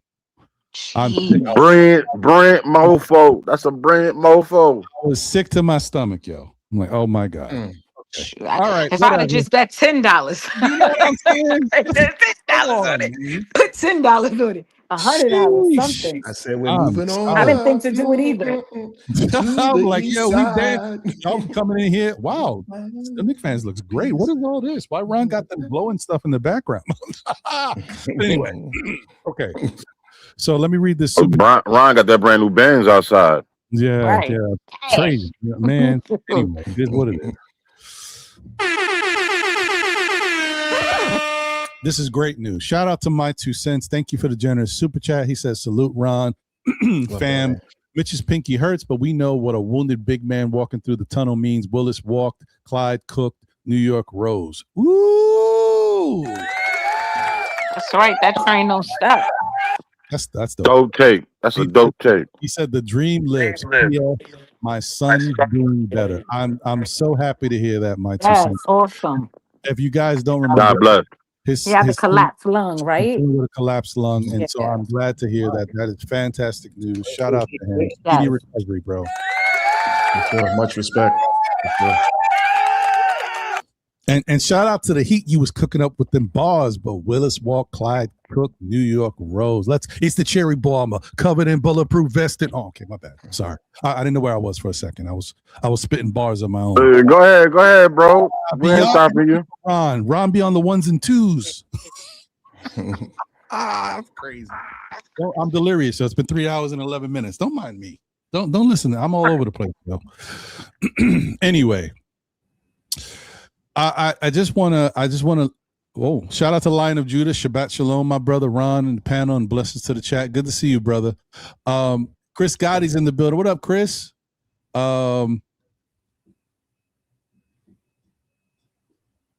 Ivory said, in the biggest series of his career, on the eve of a paycheck, do you think he's not going to play and be effective? I wouldn't bet against that. I mean, yeah, this is it. I am so excited for this series because this has been incredible to watch what the Knicks have done. But I'm also in my mind, I'm like, this is the last series of basketball for the year. I don't know what I'm gonna see from this Knicks team. Y'all didn't see the picture he put out on Instagram? Yeah, I heard about it. I didn't sitting see on the it. bench with JC over him, Joy Clarkson with the little dust heel in his hand. I said, "Oh, Mitch playing," because Mitch put that picture out, and he was like, "Thanks, Joy." How did he playing? They confirmed it. They already said he got full motion in his finger, like whatever it was. I mean, I'm not downplaying it. He got hurt. He had to get surgery, but he already got full range of motion in the pinky. They're gonna do some physical therapy on the hand, whatever it is. Maybe it's not as bad as everybody's trying to make it out to be. I mean, especially after he put that out, there's no way he ain't playing. Once they said he's good for game one, I was like, okay. That thought of him not playing went in and out my head quicker than a fart through a pair of underwear. So with that said, that's why, Dorkosaurus, hey bro, I wasn't attacking you, but the point of it all is, now I understand how, because you look like you're a well-to-do kind of gentleman. You know what I'm saying? You take care of yourself. Keep knocking me out. Yeah, you know what I'm saying? Knocking me bro. out. You know what I'm saying? But I'm just trying to tell you, I don't want you to put too much effort and thought into something once they said that he's playing game one. I can't hear anybody. No, I never said he shouldn't play or he isn't playing. But again, there's a possibility that he just broke his finger and got surgery on the finger. Can you guarantee he's going to be playing perfect basketball? No. Can you guarantee? With modern medicine. Can you guarantee me that he's not going to fumble a pass or he's going to look a little rough? We already saw it against the 76ers, who they're not even in the same category of foul grifting as OKC, who we still might see in the finals, that we had to go to Huck because Cat and Mitch were in foul trouble in the first quarter against Embiid. With the refs on their side, it's very possible you can see the same thing against OKC. Or just saying we should be prepared. Shouldn't happen. Oh, now we didn't prepare for this. Now we're panicking of the throw. We weren't prepared for it. I blame this on the sweep. We got too much to talk about. That's what it is. We don't got any Knicks news to really get into. We're gonna talk about, you guys know Jalen Brunson's favorite ice cream is Rocky Road. I mean, the nuts and the marshmallows. Really? Pause, man. Is it still too late to trade him? Nah, I don't know that. I don't know that for a fact. I was just making that up. I don't know. Well, I mean, listen, Rocky Road has its place in time. I mean, some people like it. Rum raisins, a big one these days. all the way. I don't think I've ever had Rocky Road ice cream. It's not too bad. I mean, listen, I'm gonna try it. nice. It's decent. I don't know. Moose crack is good. Moose crack is good. Yes, that's right. Moose what? Moose tracks. Moose tracks. No, the monkey. What is it called? That's what it's called. What is in that? You know what? Never mind. That got to be a Ben and Jerry's ice cream. Yeah, it's Ben and Jerry's is so good. Ooh. Yeah, Dulce de leche for me. Dulce de With leche. those weird names, that got to be Ben and Monkey Jerry's. Monkey is a good one, but whatever. Even though I don't like the name, but it is what it is. Okay. All right, people. Look, I don't go too crazy with this, and plus, I don't know what's happening with StreamYard. That's always a sign when you got to pay attention to the signs, Joe. Like as far as with your health goes, you know how I always say, go outside and get, but be careful, get yourself checked, make sure you're on top of it. Let the signs tell you what needs to be done. If you're feeling a little winded all of a sudden, man, I've been good all week. Now all of a sudden I can't breathe that well. Hey, go check it out. You know what I mean? Right. So in this case, StreamYard is telling me I don't want Tory B and Wiz to be able to talk to him. I don't know. What are y'all doing? StreamYard? Every time Wiz get knocked out, he knocked me out. But Mom said knock you out. I see what you did there. That's clever. Okay. Let me put the link out real quick. Jay, you got like 5 minutes, brother. I'm done. I'm gonna put that out there for my guy, the chosen one. Y'all gotta go to the hills. But let's get into our final thoughts. I know you guys are not into the predictions, especially when it don't come to your team. So, but I am. Just if you had to guess tonight, OKC Spurs, Nick Nation. I'm going with you because I know you don't want to. You don't care. But OKC or the Spurs? Who do you think? I'm gonna say Spurs. Okay. Yeah, I like that's just probably because I like Wemby better as a, you know what I mean, and the team and what the surrounding points of them, and to me, I think that's more of a favorable matchup for us in ways too. I think their lack of power forward, and it's like they got like 20 guards and one big man. So, I'll go with that. What do you think, D-Rex? I definitely think Spurs is not only the better and more entertaining matchup, like they're better for us, better to watch, and it's just like we have a better chance of winning. But I actually am going to be a little bit. I mean, my position on here is to be the hot take guy, so I'll be true to that. I actually want OKC because if we get the Spurs and win, people are no matter what we win, it could be the hardest fought series ever. The day after the chip, you're going to have people saying, "Oh, they didn't earn it. They had a hard road." The naysayers, they're going to come out of the woodwork to deny the validity of our chip, right? If and when it happens. If we beat OKC, the naysayers will have one less feather in their cap. But will they though? Will they? Because if we get OKC and so OKC somehow squeaks past San Antonio tonight, and Jalen Williams looks like he's got more of a severe hamstring injury than OG had. His is more severe. If his hammy ain't ready to go, and the other dude, J. Michael Vincent or whatever his name is, I'm just playing. AJ Mitchell or something. AJ Mitchell, thank you. God, what is wrong with me, bro? I can't remember names. Bro. I'm good with faces. I'm terrible. Jacob Aloba, Ron. I need it. Welcome to 50. Oh, something. Yeah. Yeah. If AJ Mitchell is not really good in the next series versus the Knicks, and we already know that Jalen Williams is dealing with that hammy, that's all they're gonna say. They ain't gonna give the Knicks credit. They're gonna say, "Oh, okay." The Spurs, what they're gonna say is, Ron, are you gonna care? Because I'm not. No, I won't care. Give me my because I'm not. I don't care what they say. The Spurs were ahead of schedule. They were inexperienced. OKC will be able to say, not that I care. We win. We win at the end of the day. But OKC is the defending champions, back-to-back MVP, blah, blah, blah, deepest team. I would rather beat them. I think it's a harder road, but a more earned road, and it'll be we really will have proved more, in my opinion. At the end of the day, we won. At the end of the day, we won. I hear you. Look, I don't care either way. I don't even care if it's rigged, which some of us think it is. Listen, that Laker as long as it's rigged in our favor. If I see something that comes out that says Knicks NBA champions after 6 games. What rep is on our side though? What rep is on our team? I'm not going to beef. Look at the Lakers. The Lakers, right? That championship, it counts. The bubble. We know what that Right, was. I'll take it.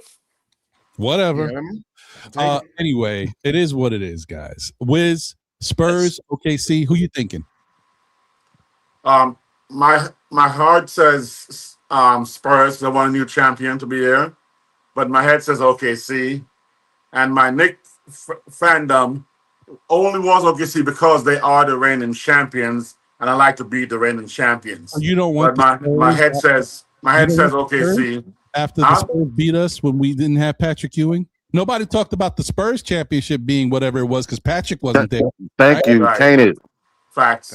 So yeah, so I'm picking OKC for my, from an analysis point of view, but my heart is trained for Spurs because I want a new champion this year, and I also wouldn't mind beating Wemby just to let him know, young boy, you got a couple more years to go.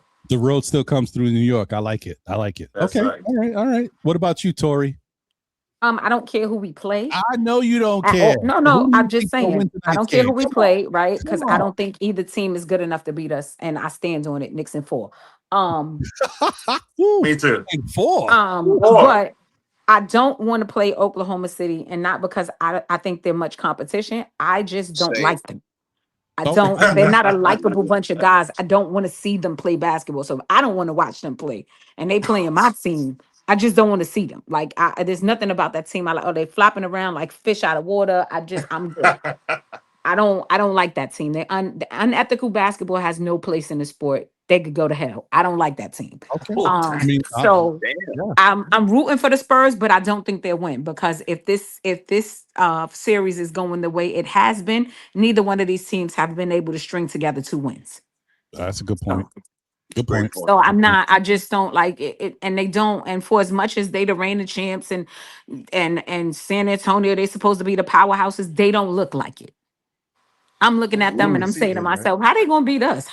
So it don't matter, but I don't think San Antonio is gonna win just because these teams haven't been able to string together 2 wins at all against each other. And that's fair. That'll make the championship basketball. That's whatever. Corey, what you think, brother? I'm in agreement with the beautiful lady to the left of me. And with that said, I don't give well. Oh, sorry. You do look like Badia, but you all right though. Girl. That's that curry powder. Anyway, right? Okay. Anyway, I'm gonna say this. I don't care if they come together and combine a team. I'm willing to play both of them. But with that said, hey, let the chips fall what they may, and I'll take the best of what's left. You know what I'm saying? Mm-hmm. Yo, Knicks in 4. I'm bringing up the broom. Man, y'all hold on. Wait. Before I get to anybody else, because I didn't expect this. Y'all See if I know the ledge. The window is open. Y'all are jumping out.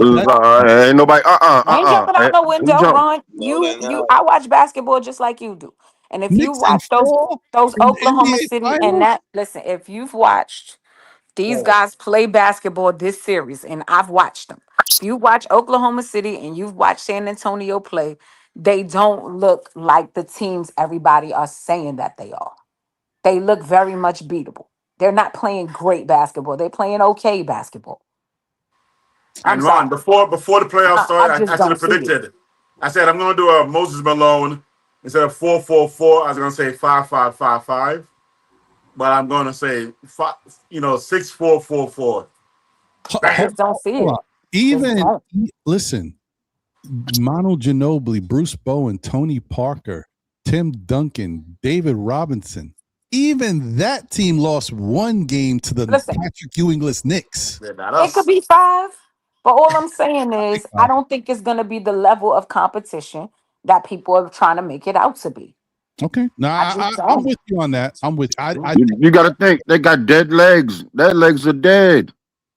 I don't. It's not even about them playing tight. Like the chips are stacked heavily. For as much as Vegas is going to say that we're the underdog and how you listen to everybody on ESPN or whatever else you get in your news. That's trying to get them suckers to blow their money. The West, and how weak our competition. What? They're not giving you the full picture. And we're Knicks fans. You've watched them play basketball. It's true. This is not a fluke. This is not a one-off. This has literally been going on for 11 straight games. I don't care who you put in front of us, it's going to be hard to stop. Because not only are they playing great basketball, they're overly confident right now. And I That's don't a mean fact. that in a negative way. They are literally playing like one giant unit. That's very hard to beat and very hard to get off the court. These guys are going to have to play great basketball to beat us. We're the alphas this time around. We're the hunters this time around. We are the cream that rose to the top. I said it before and I will say it again. They got to figure out how to beat us. Say it with It's your not chest. the other way around. That's right. And that's not me being a homer. That's me watching basketball and watching what this team is doing to people. They literally turning franchises upside down. People getting fired. They in the news talking all crazy. You got what's the Cleveland coach? Atkinson is literally on just mumbo jumbo the entire series because he tried everything to get his team into some kind of rhythm and nothing worked. They Two gonna got make it teammates seem like fighting each Cleveland other. just laid down. They Muscle, didn't. He was out there muscle up on them, switching. Cruz. He was out there trying to a million and one substitutions. Facts. He used every timeout he had for the rest of the The series, ladies, and it didn't matter. the ladies cooking. It didn't matter. Facts. And that happened from game 4 of that Atlanta series all the way through the Cleveland series.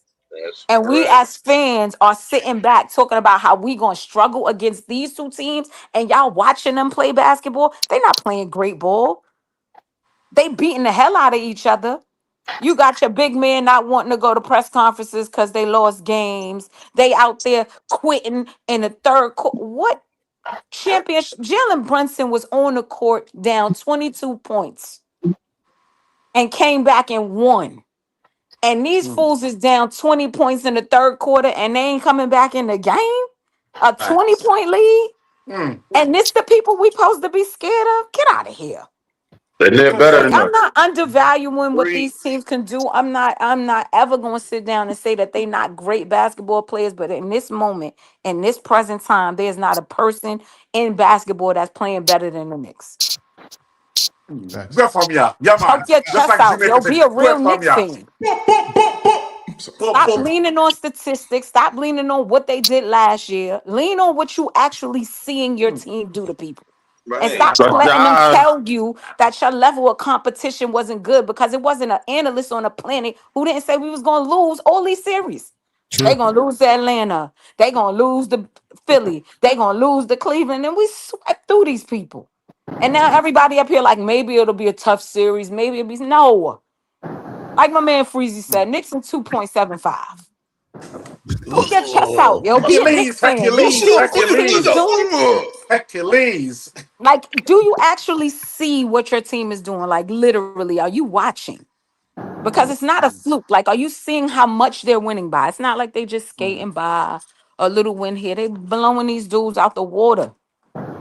They got these 271 point coaches differential. literally shook. Like, what do we do? You look at their faces when they sitting there exasperated, like, oh God. Like, have some pride in your team. And it's not even about put them statistics to the side. Don't tell me how much this person average and where they going and what the numbers is going to say in Vegas. Look at what your team is doing and look at what they're doing. And tell me that you don't believe that you're going to steamroll through these dudes too. Hey, I got that. Hey, she got me speechless. I got nothing to say about that. Hey, I'm still praying for quadruple overtime tonight, though. Still praying for Yeah, me quadruple too. overtime. Let's Yes, go. Listen, yes, like I said, yes. things are stacking up in your favor. Yes, Mitch broke his finger, right? We gotta see how he gonna play going forward, right? That's a thing. That's gonna be a thing because it's the thing that's happening right now. But what about the rest of the players on his team? Facts. Yep. Shout out. I also want to shout out Richie Santana. Shout out to you on Facebook. Tune in. Appreciate you. Once again, shout out to the 115 people tuned in on the tube and on X. Salute. Please smash the like button if you haven't already. Thank you for showing the love. I don't know if we can get to 100 likes, but it'd be nice. It's okay. I'll wait.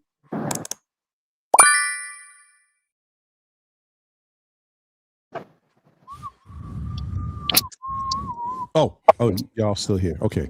Let me read these super chats real quick. Then I want to get to Jay Chosen.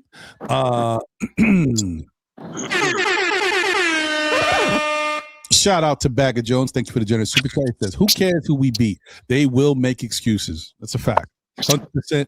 Everybody, listen. The bottom line is it takes a certain player to be here. It takes a certain coach, a certain front office. It also takes certain fans to be here, to deal with the tough skin, to walk with that strut, get your John Travolta on. Boom, boom, boom, boom, boom, boom. You know what I mean? Like, they hate New York. It is what it is. People are already talking about it. That's right. Winning in New York is something different. It's something special. There's a reason for that. And people do not like that. Don't forget, you guys remember when we put the sports world on notice that one year that it was like one of the worst ratings ever in baseball history in the Subway Series when the Yankees played the Mets and the rest of the world was sick.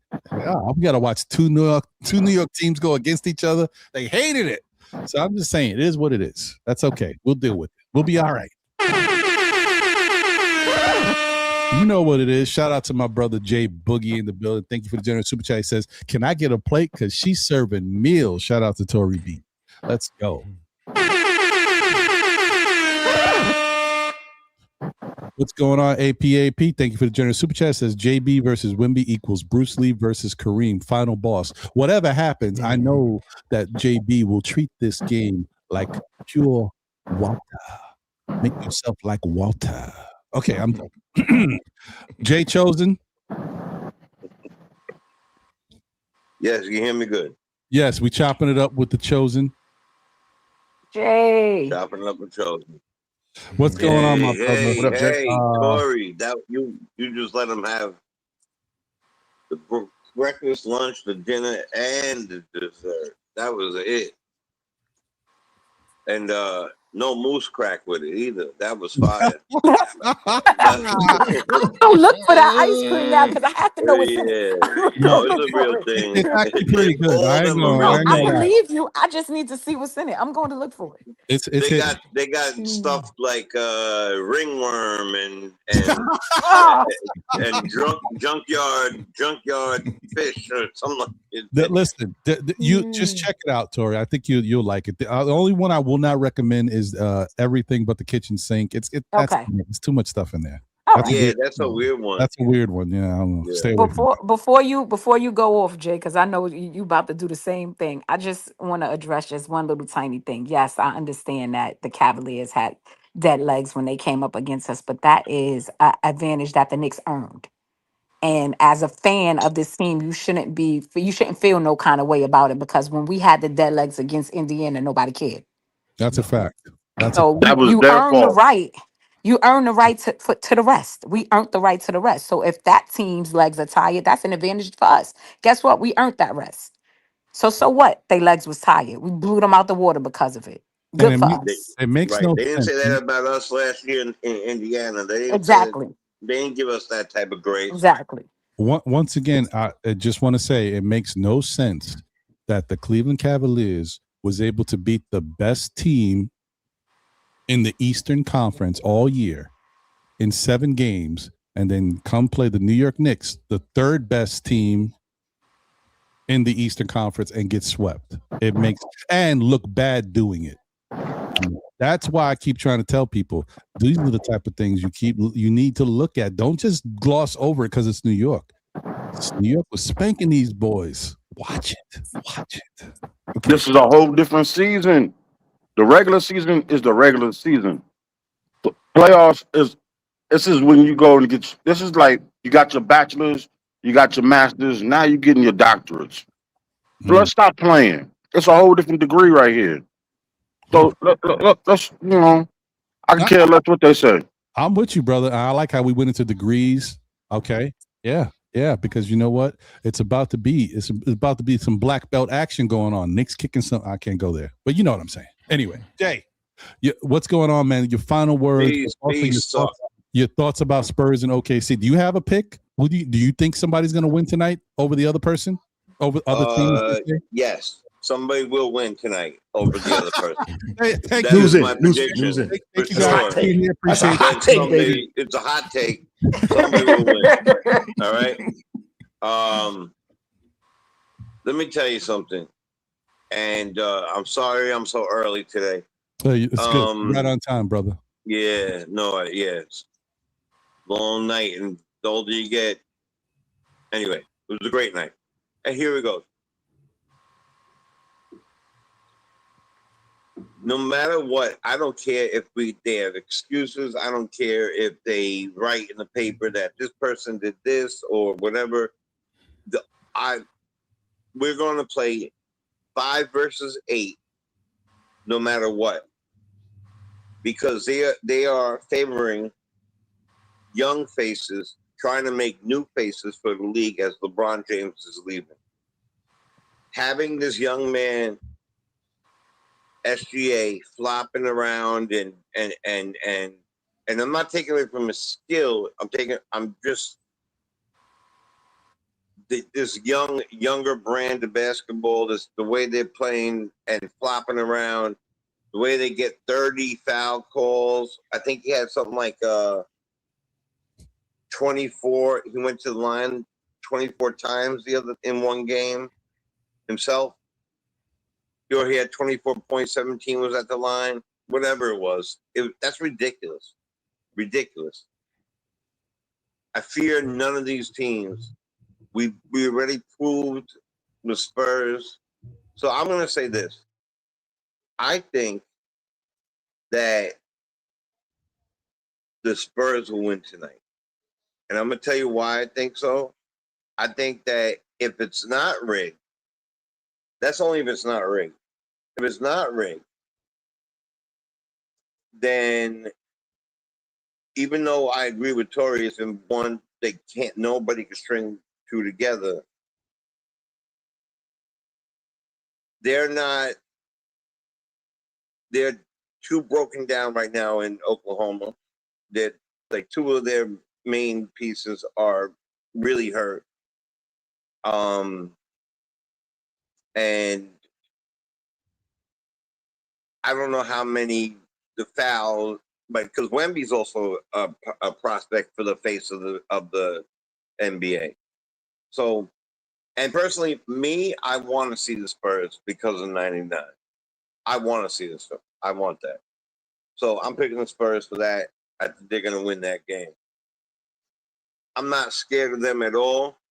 I don't think that what either of my good friends said, we are going to beat the moose crack out of whoever the hell we play. Heck, we play. I really think they have nothing for us. We have completely changed basketball, the way we play basketball. We're making records. We're running over people. Everybody's saying, "Oh my God, they're so different. It's the West. They do all things." Am I afraid a little bit of the foul call help? Yes, a little bit. Well, do I think that they're going to? Is Vegas and fantasy sports and all that stuff come into play? It does. It does. But when you're getting your butt whipped by 25 points and they can't do nothing about it, you're going to start seeing whistles called and all this stuff, but we are going to still be up by 25 points. So you got to call whistle on every play. The face of the league is Jalen Brunson. They already found the face. They just don't know it. The reason why they're not giving it to him because he's 6 feet tall. He's from New York, and he's a point guard. And even though he is a monster and a leader of men, they won't. I guess he's too old at this point. There's a lot of reasons why. But if you forget all the numbers and stuff like that, have you been watching these Knicks? They don't win. They decimate. They decimate. we have ruined. Like, I'm gonna repeat what she said. I'm gonna piggyback off what my sister said. People's jobs have been lost because of us.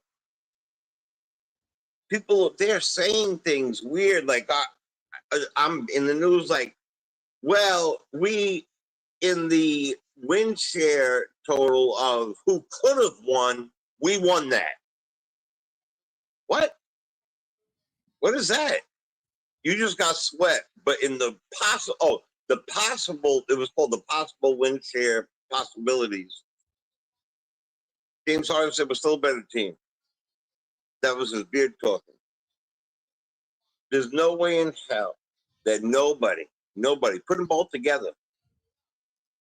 Put them both together. And we're going to beat the snot out of them. I'll take it in 4. I'll take it in 5. I truly don't even care. Right? Mitch will play. He'll tape that right to the other finger. And he'll be in there. I have never been this excited. Never. Because I was alive for the other ones. I haven't been this excited.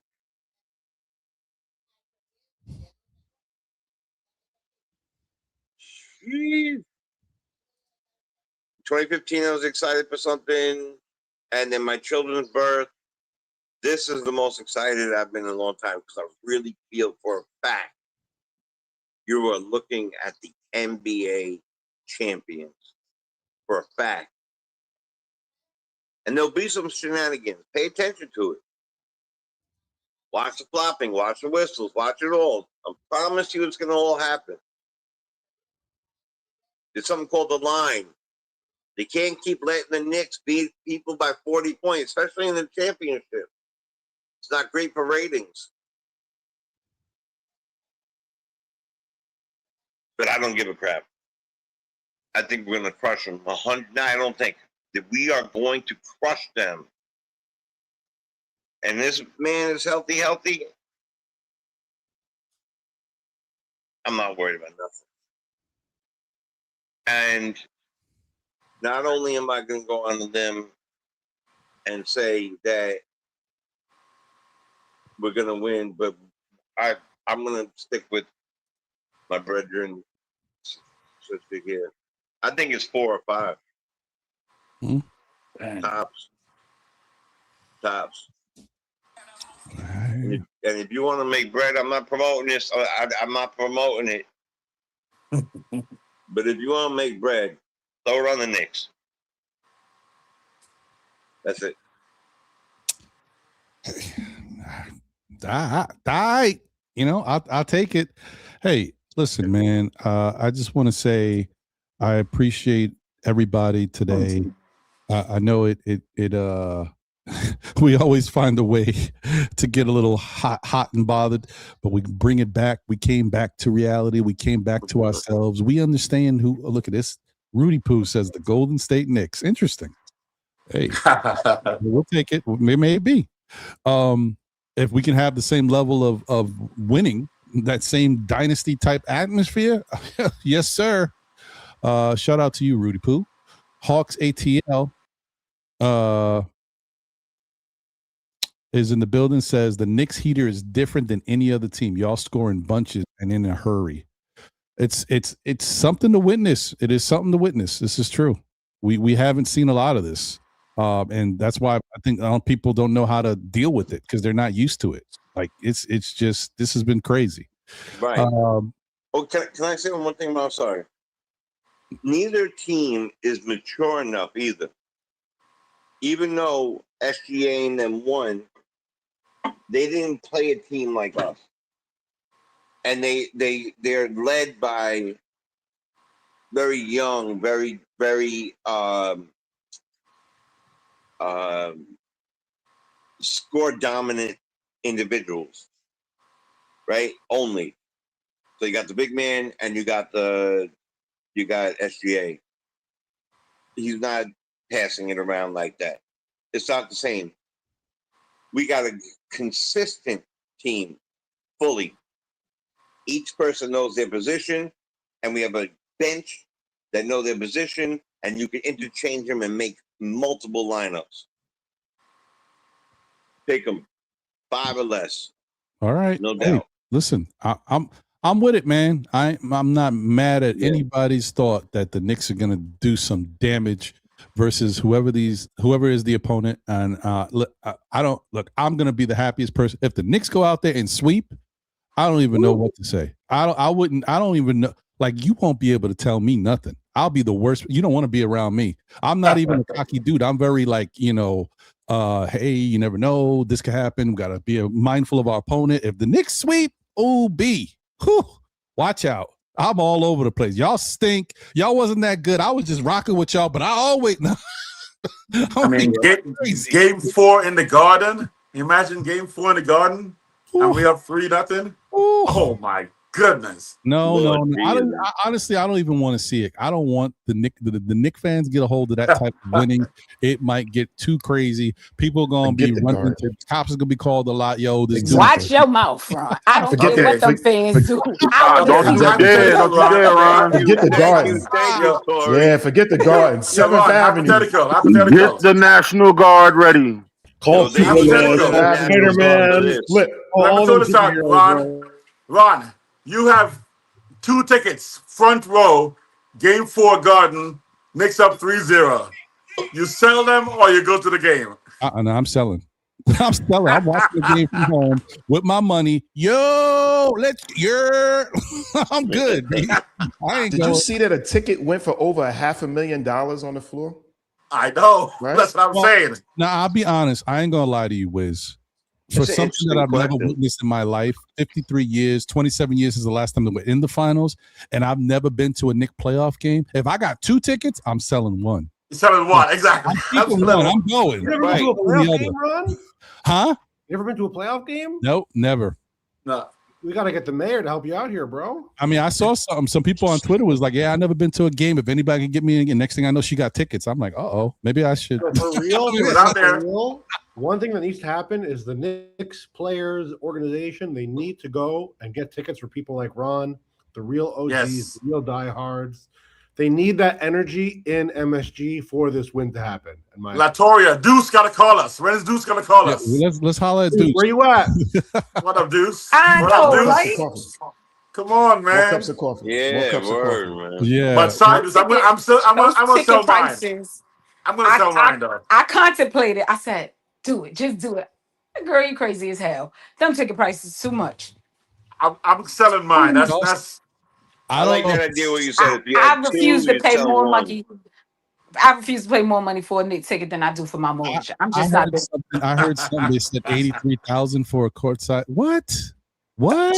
I saw like Ron, $600 and something $1,000. That's the aftermarket, though. I mean, not just in the aftermarket, it was $600,000, but the original price was like $250. That's ridiculous. That's outrageous. And that's why the one thing that I always got upset about. I don't want to. I'll get long-winded and get into a whole thing about that. I just hope. And it's not going to be the case because the money just prices everybody out. I just hope who's going to help us, Ron? Real Knicks fans in the building. Chalamet. Get Timothy Chalamet on the phone right now. Chalamet's my guy, yo. He's a good dude. He and him and him.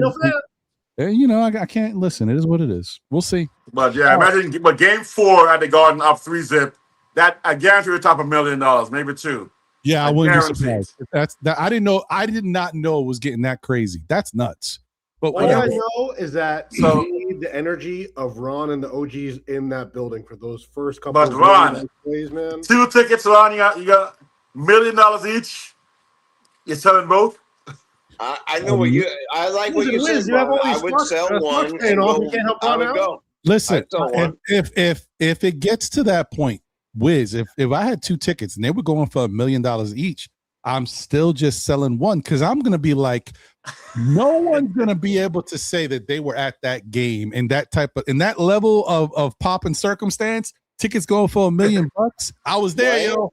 You ever saw Goodwill Hunting? You ever saw Goodwill Hunting? Right, man. Yo, I got Robert Williams, Goodwill Hunting. I gotta give it back to Brunson. Like, yo, here, bro. They running into me. I'm high fiving them. A video of you. Don't say nothing, Spike. Stop. Don't say it. Right. That'd be great. Yeah. No, that's different, bro. I would have to go. Man. I need to see Ron on the TV. I need to see. Listen, Ron. I went to a Mariah Carey concert by myself. If I could do that, I can make it to a Knick playoff game in the NBA Finals. I'll do it.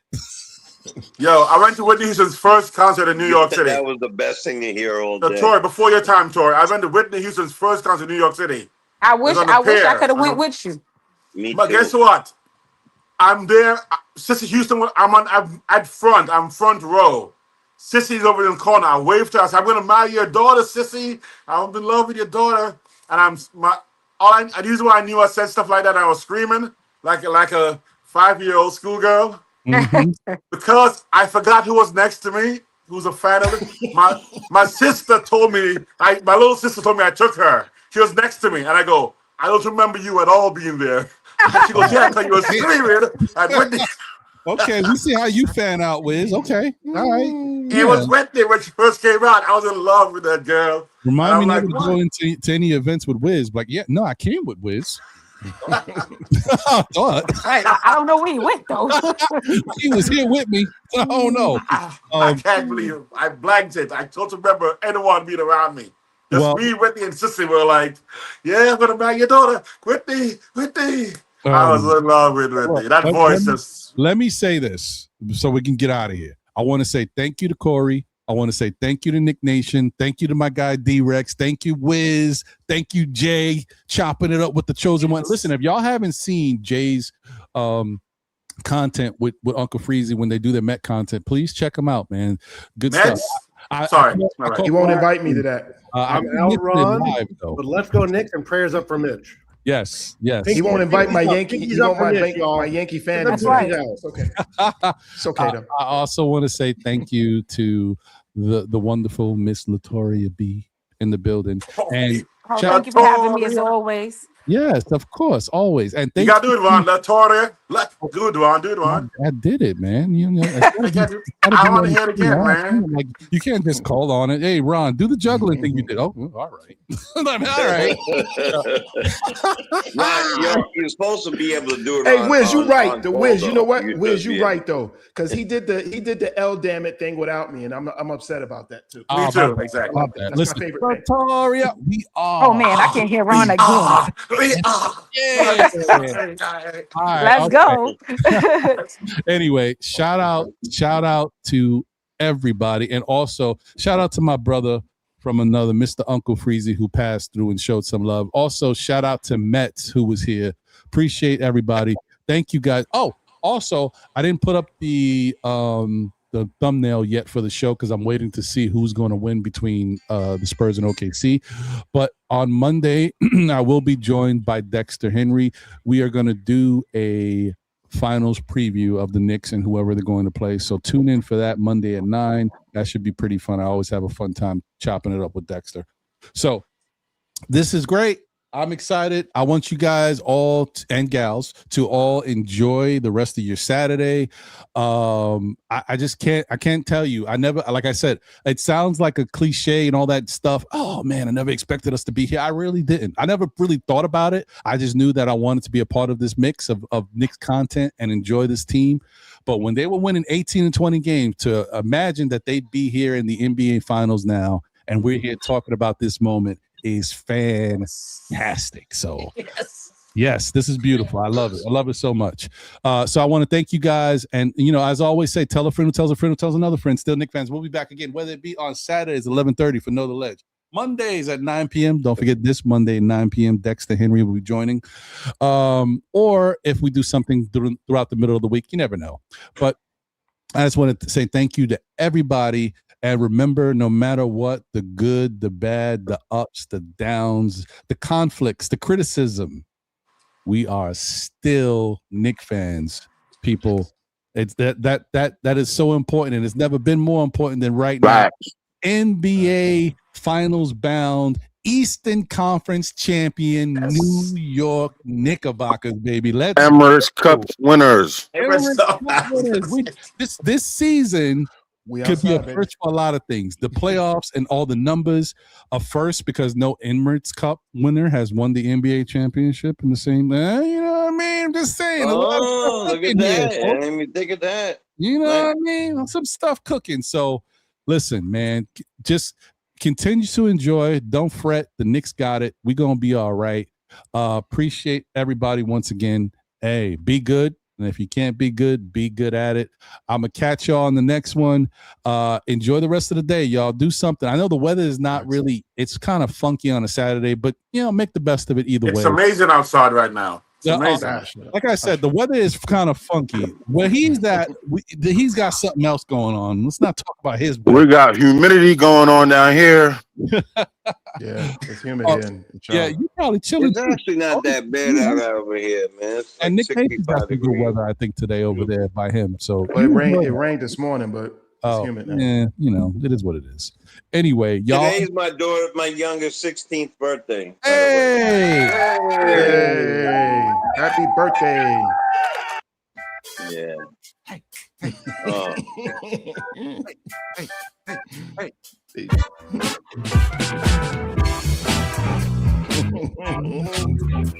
All right, you see what happens? You see what happens when Ron hangs out with Wiz? Passing the curry powder around.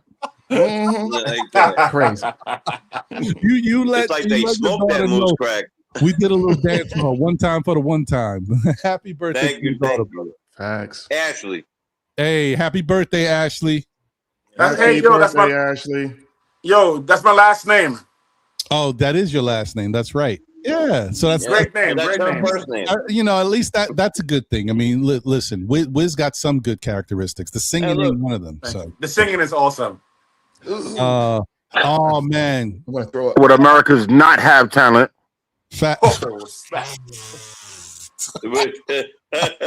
Oh my God! Shout out to D-Raz. That's a fact, yo. Wiz is my guy. He knows that it's love. I know. 100%. Wiz That's right. looks like he's sitting in the witness protection room. Rest in peace. Rest in peace. Rest in peace. Man, he would be so happy to see the Knicks in the NBA Finals right now. Yes. Shout out. Rest in peace, brother. Rest in peace, brother. 100%. Yes, sir. Shout out to thank you, Darlene, appreciate it. But yeah, anyway, I want to thank you guys once again. Hey, enjoy yourselves, have a great rest of your day. We'll talk soon, and let's go Knicks. By this time, next week we would have played maybe two games. Two games. They're breaking up the finals now. It's not going to be like every other day now. They're going to space it out a little bit more. Yeah, because the West Coast needs some legs. Right, exactly. So by that time, at least we'll have 2 games under the belt, and we'll be talking about it. So let's see, man. Y'all take care. Have a great rest of your day. I'm out of here. Peace, love, and all that good stuff, yo. I'll check y'all on the next one. Later. Peace.